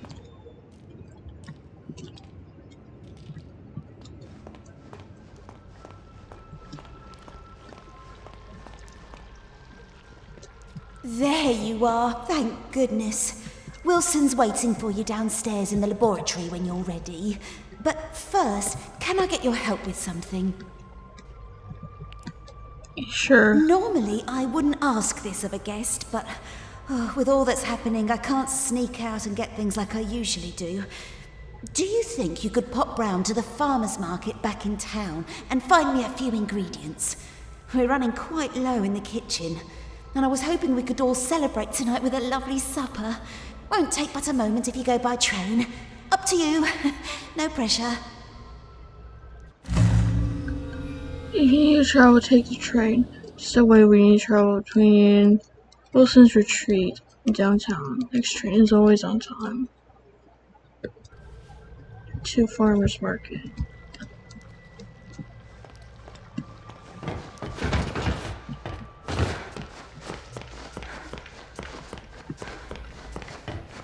Should be back here, correct? Probably. Yeah.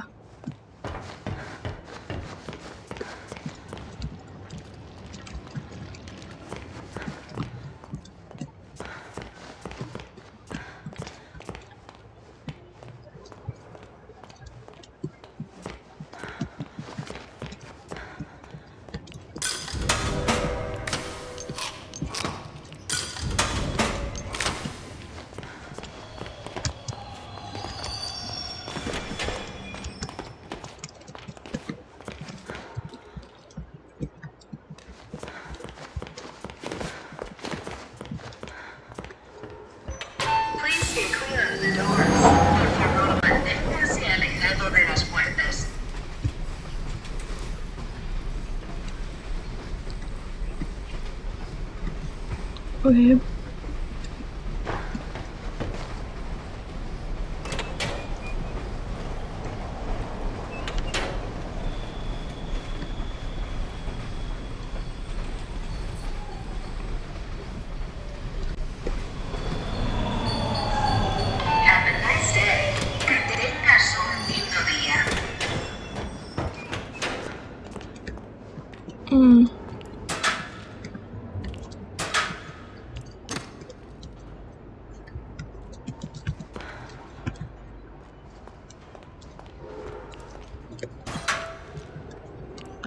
A hat.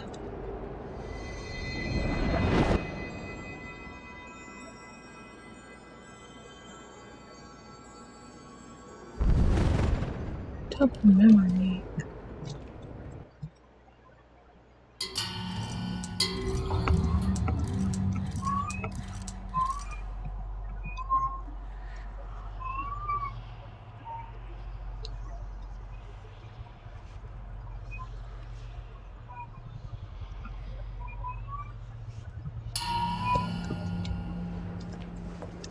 Oops.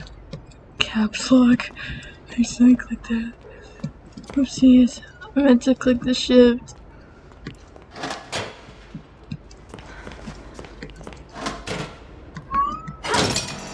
Kitten? You are really annoying and noisy.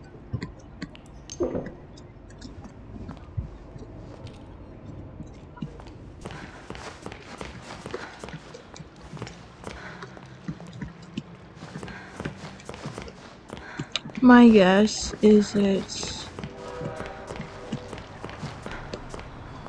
told me to go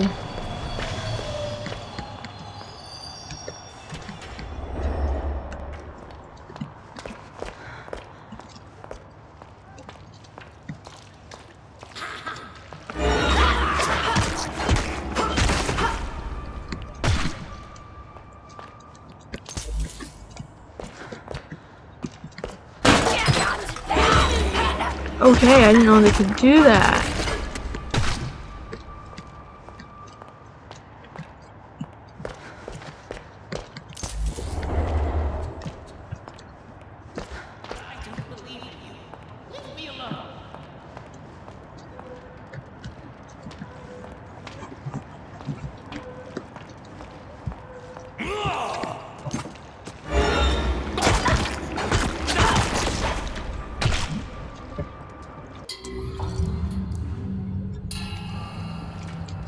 So I found him.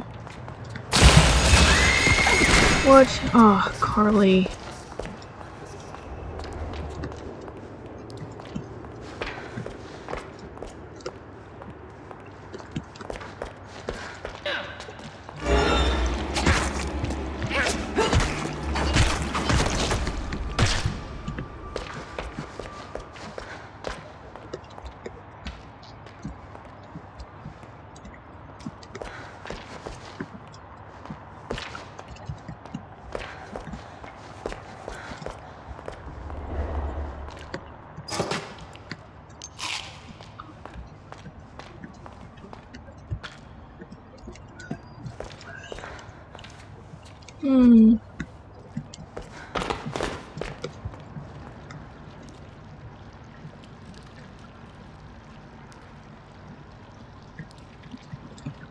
Cool.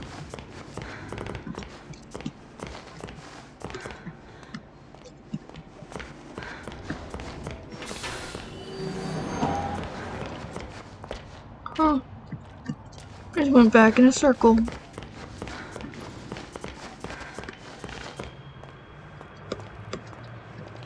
City built on broken dreams. Hooray.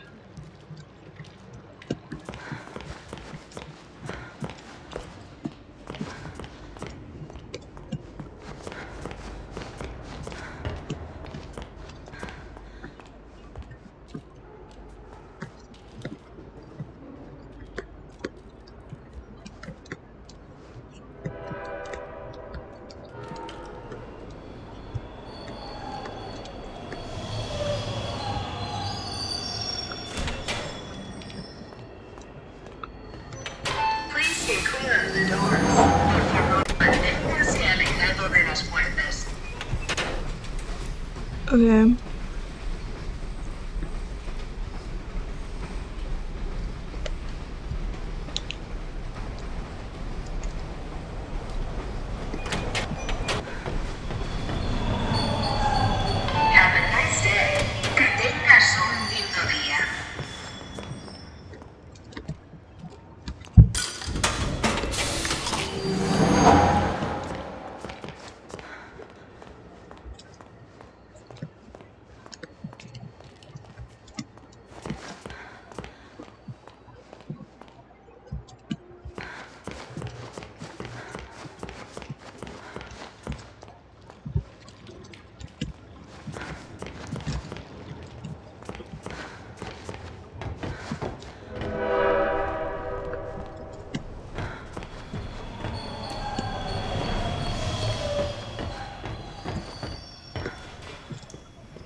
You're a miracle worker. Oh, truly.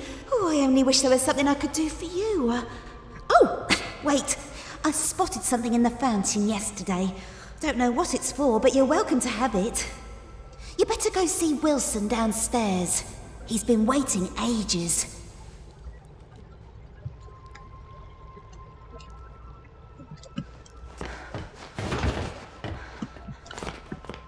No.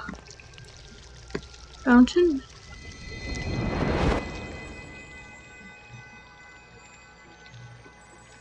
Huh? Oh, thanks.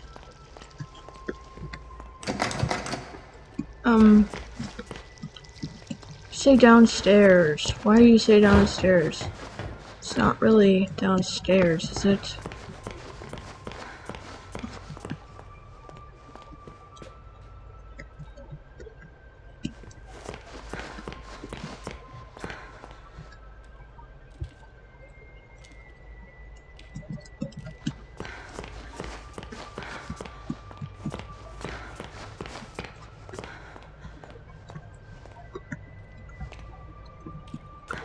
I don't wanna go there just yet. I'm exploring this place around just in case anything has changed a lot.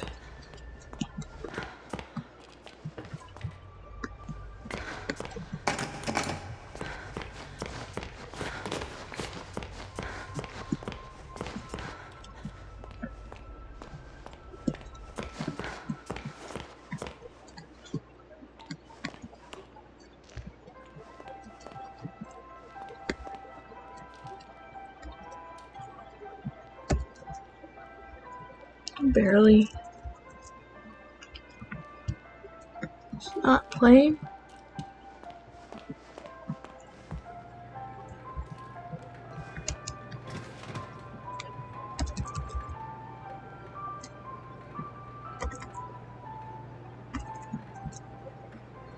It's not. My headphones not picking up.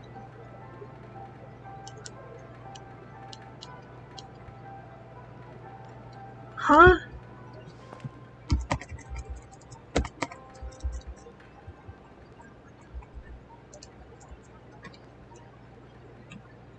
What?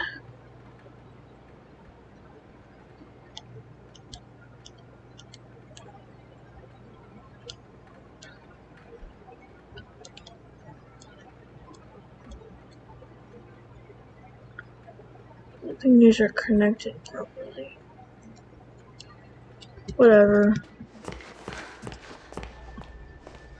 Oh yeah, that's a little too loud.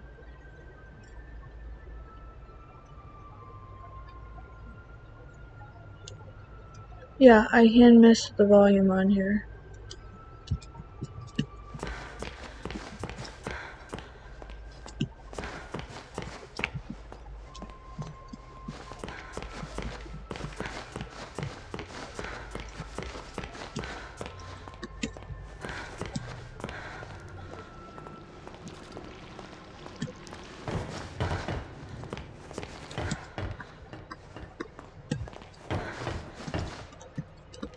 Holy lag spike. Oh.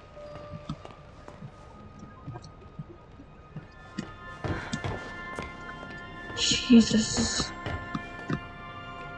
A long stairwell.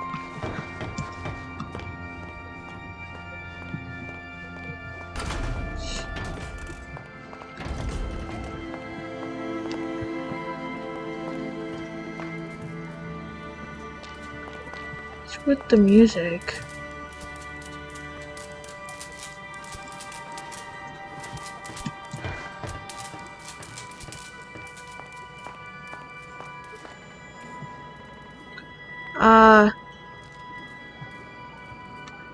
Oh no, now I don't know where I'm going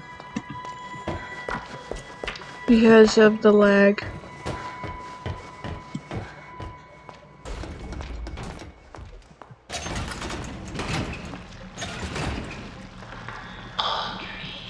You made it. Good. Come inside, my dear. We have much to discuss, but make sure you're ready. Where we're going, there will be no return until we've accomplished our mission. Uh-huh.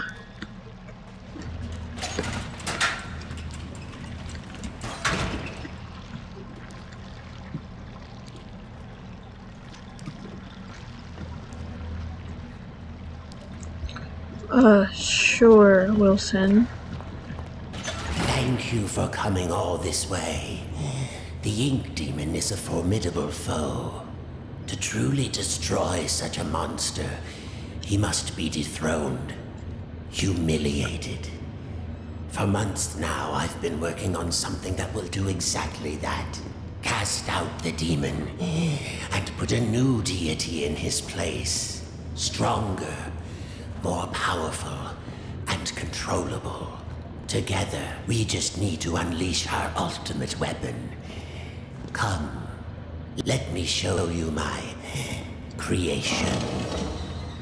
Isn't it beautiful? Simple but elegant. A treasure. Powerful beyond anyone.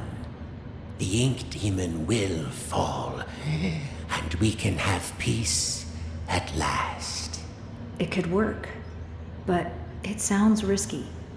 how will we control him? We don't want to repeat Joey's mistake. No, we don't. All the factors must be perfect. The right design, the right science, and the right soul. At last your purpose is revealed, Audrey. This is why you're here. With your soul inside him, my creation will live forever. Stay away from me. You're insane. Come now, Audrey. Part of you knew this was your path. Leave yourself behind and ascend. I thought you said we needed to save your father. I thought you had a plan to send me home, to make everything right. I lied. My father is beyond hope. Perhaps you know him. Nathan Arch, owner of Archgate, industrial genius, business tycoon. For years I've lived in his reaching shadow. He always had time for the grand creatives of the world, the doers, as he called them.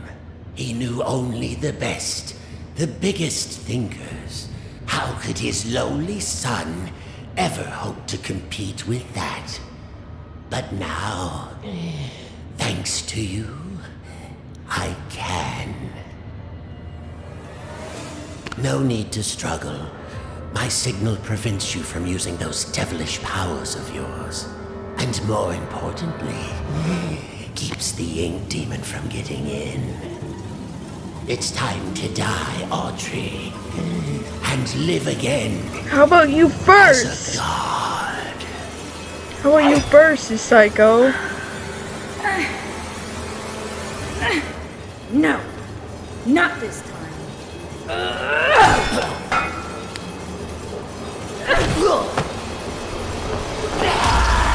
You should have expected that to happen. See how he's not even made of blood anymore. It's all ink now. Subject accepted. Oh no, his soul is in there.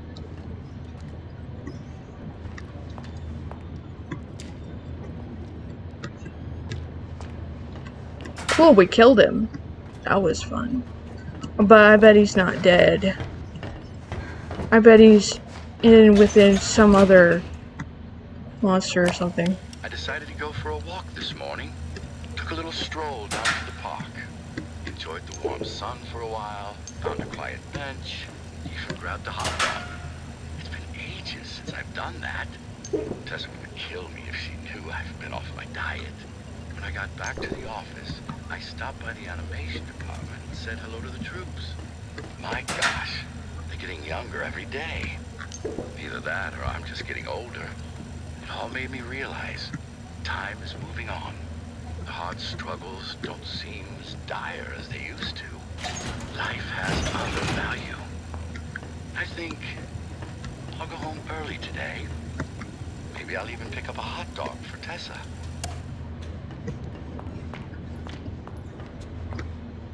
He didn't talk about his son at all. I can't believe.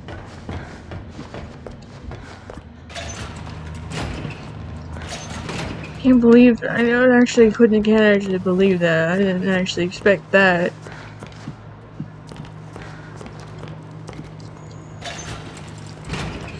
Uh-oh.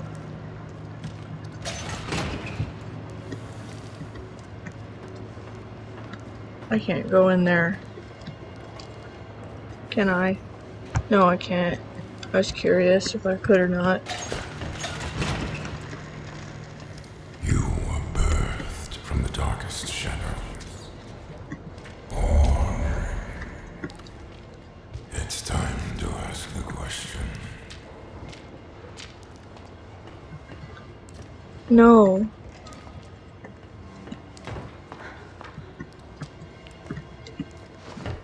I don't want to pull that. Ugh, I have to.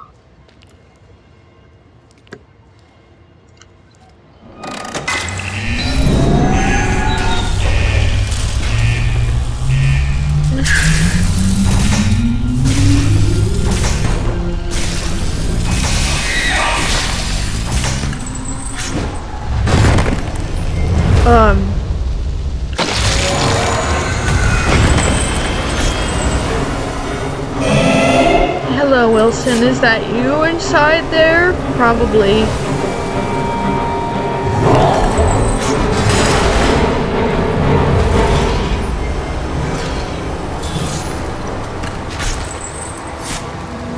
Do I have to fight?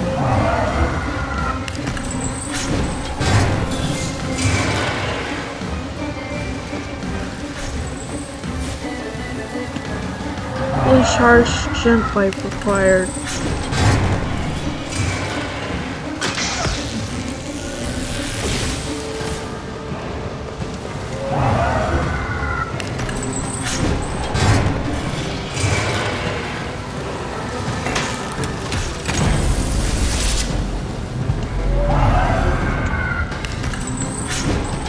Am I not able to run?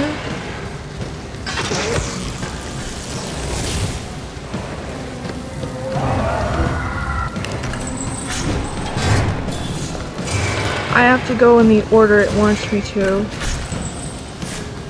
I think.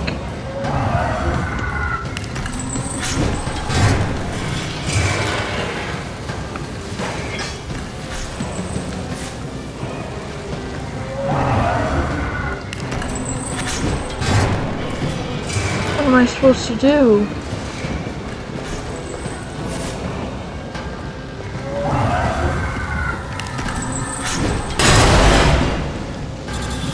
Oh.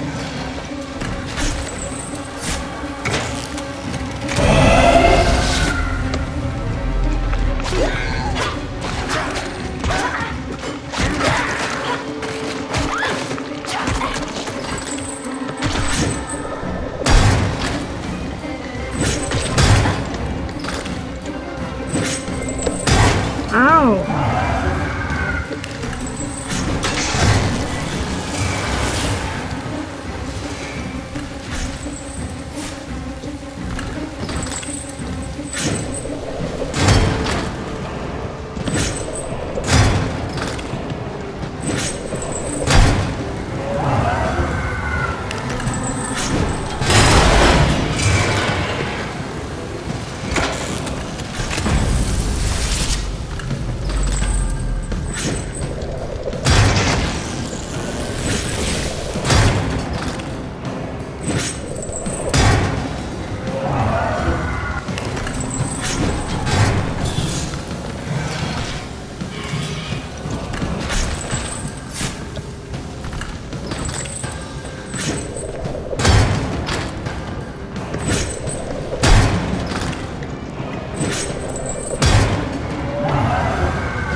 What am I supposed to...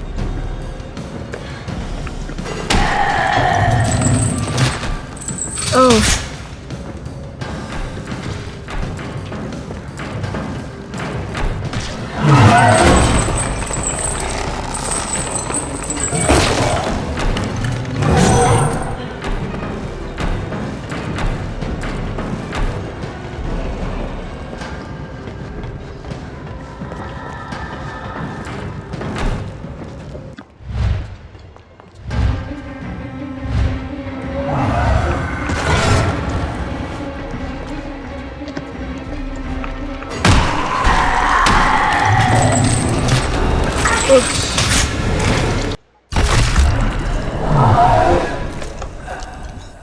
Oh no, I was consumed.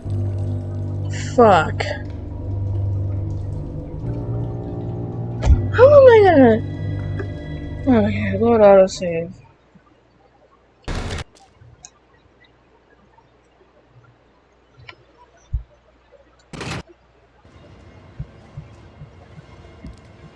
Oh no, I have to do the whole thing again.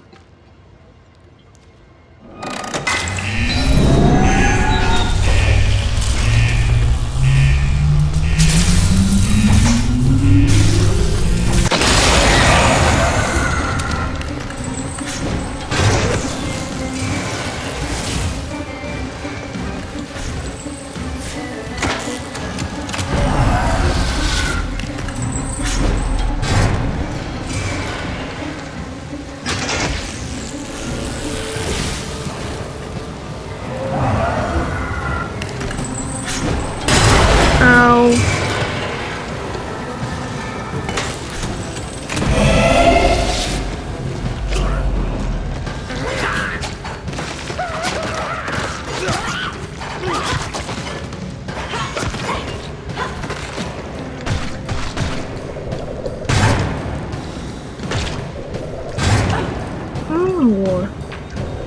Ow. Ow.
Goodbye. I think that was Wilson's head? Must have been, I think.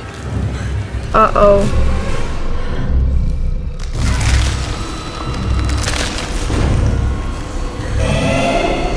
Uh-oh. Oh no, my legs! I have no legs!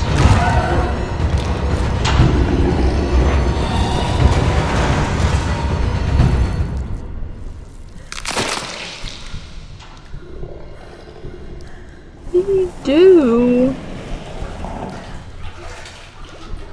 You bite at its neck? I must have fainted.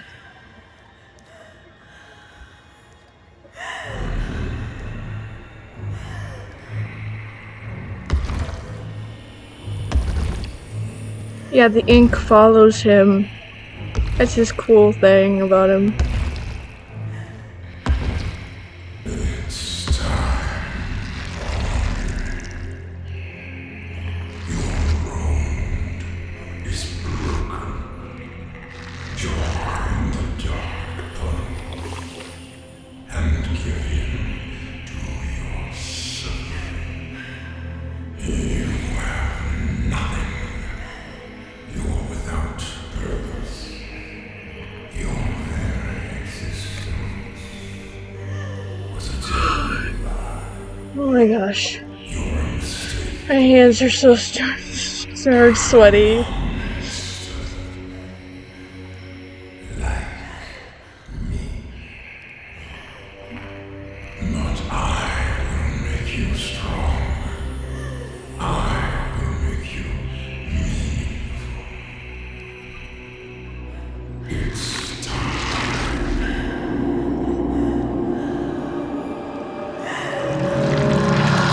Ooh.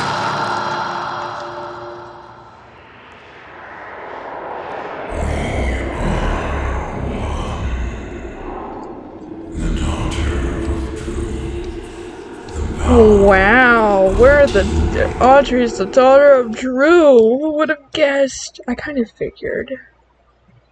I mean, Joey Drew did say that we were like his daughter or something. That's what he was meaning.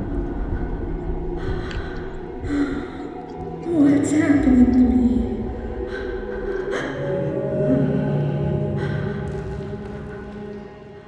There's always a choice. I know you're in there. Deep behind that evil face. Inside somewhere is my little girl. My Audrey. My greatest creation. I'm scared. I don't know what's happening. The past doesn't define you, nor the present. In the end, all those years ago, Joey Drew finally succeeded. He created life. But Audrey, you're so much more than that. You were his family. His daughter. My daughter. And I love you so very much. be quiet and rich. Remember who you are, Audrey. Remember. Your words are waste. The failure of Joey Drew dies. I know you're in there. You don't have to be this anymore. It's never too late. Just a pencil and a dream isn't enough. You have to have heart. I hate that part so much. It's so emotional. You're toying with my emotions, you stupid demon. Stop. What do you think you're doing? I'm starting over. What? This is the end.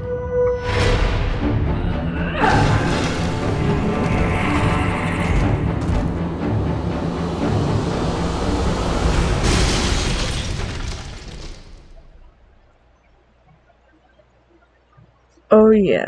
Yes, baby. Let's continue on.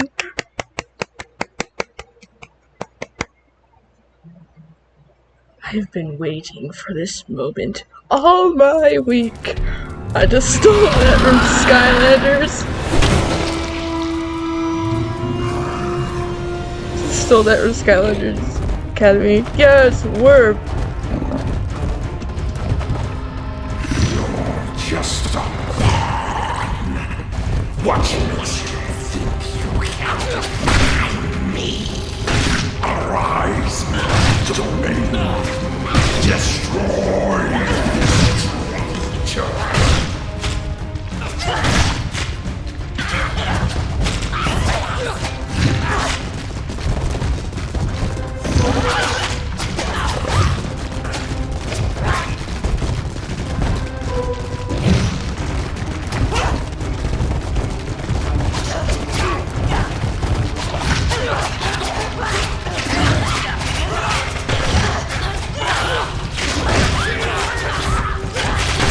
How am I turning?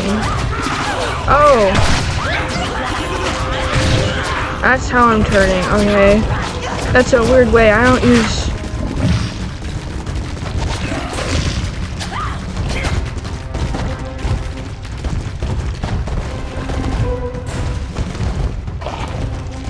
I'm ready for you.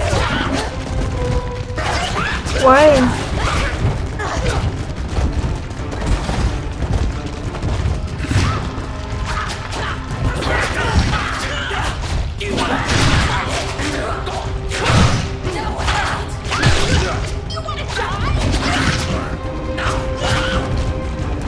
It can't actually hurt me, right?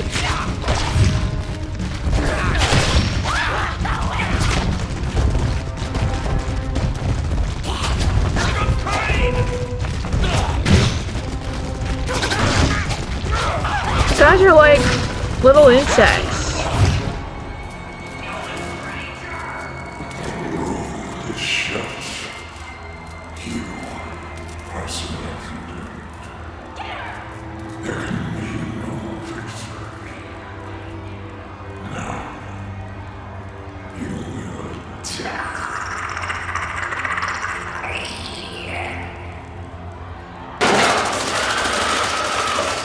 Cool. Allison! Audrey, is that you in there? Come on, keep moving. We'll get you through. Tom, make us some trouble. Oh yes. Go get him, Tom. He befriended that thing.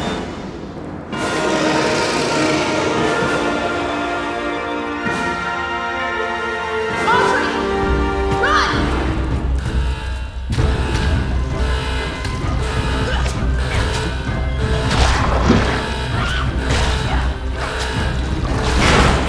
But they can't hurt me. They can't kill me. What's the...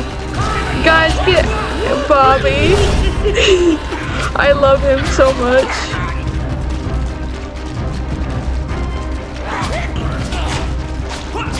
Bobby!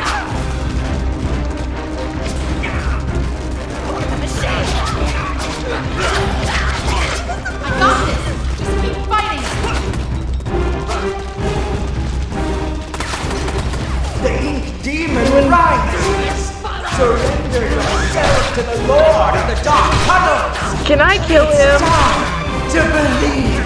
Can I kill him?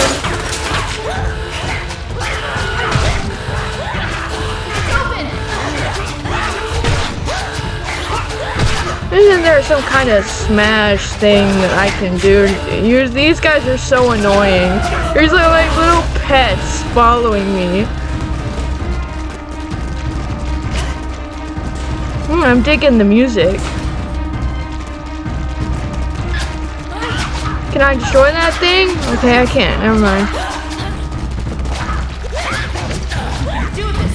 Keep fighting.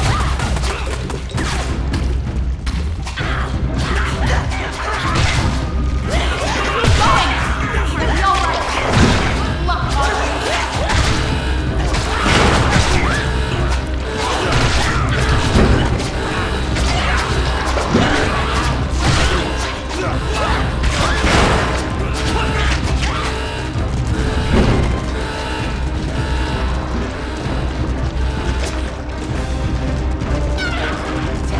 Get out of here.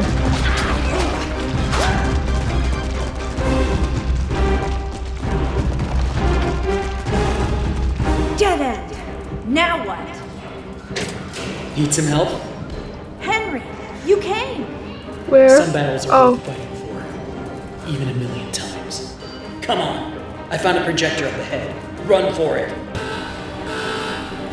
This man is mad, and the cycle will continue. Well then, we'll just have to do better next time. Exactly.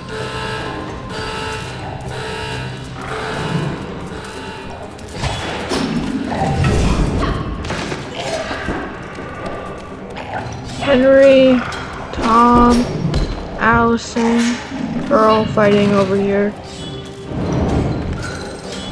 There's Heidi, Porter. Where's Sammy?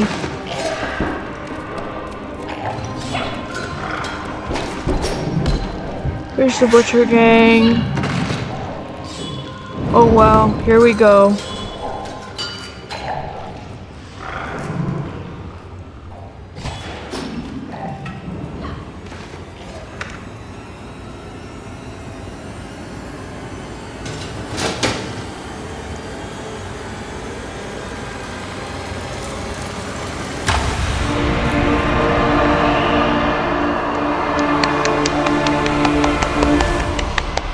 I did it.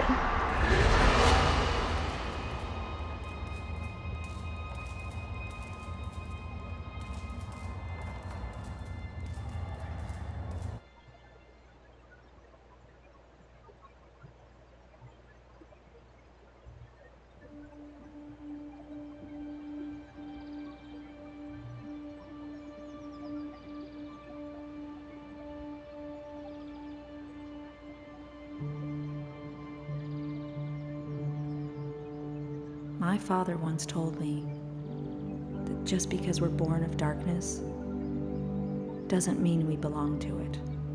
Oh no, it's gonna cut out. Free to choose. Because it's... And here, it lagged. at the very beginning, there's a choice to make. My father's cartoon world was now mine. To rule, to watch over, and to protect. I can make the cycle more bearable for my friends inside. But as for me, I'm the first of my kind. Born of ink, but living in flesh. In flesh, yeah. Joey's world is escaping into ours. So, what's next?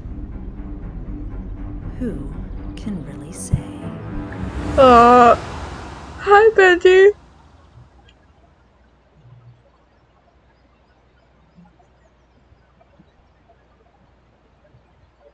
End credits? Yep.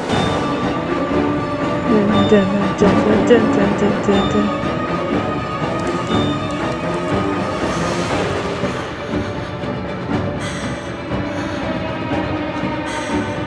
Yes. Yep.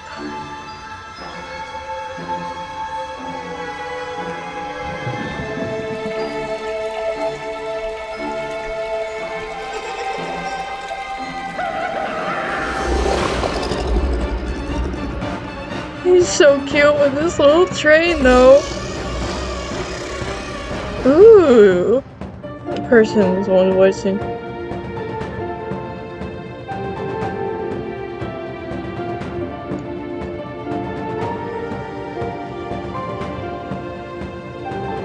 Without her mask on. The Meatly place has Henry. They voice Henry. That's cool.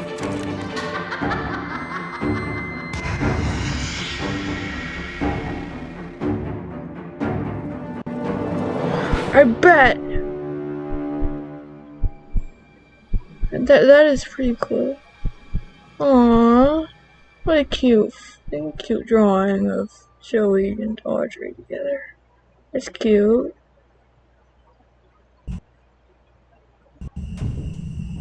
What's this? I haven't seen this before. What's this? What's going on here? A mysterious truck driving away. It says Gent Corporation on it. I wonder what that was about.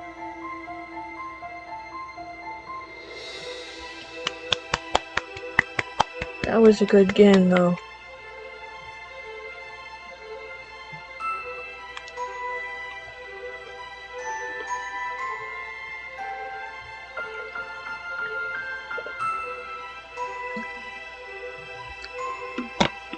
Pretty sure that probably picked up on recording, didn't it?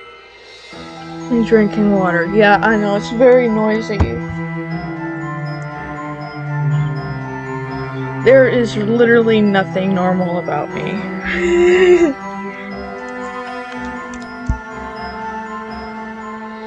Especially my throat, okay?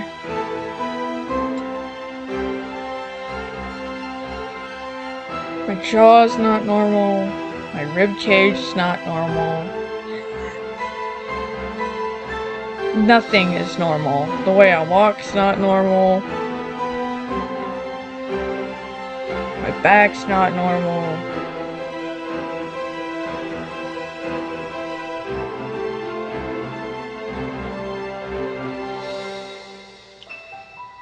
Heck, not even my skin is normal. I'm not normal mentally.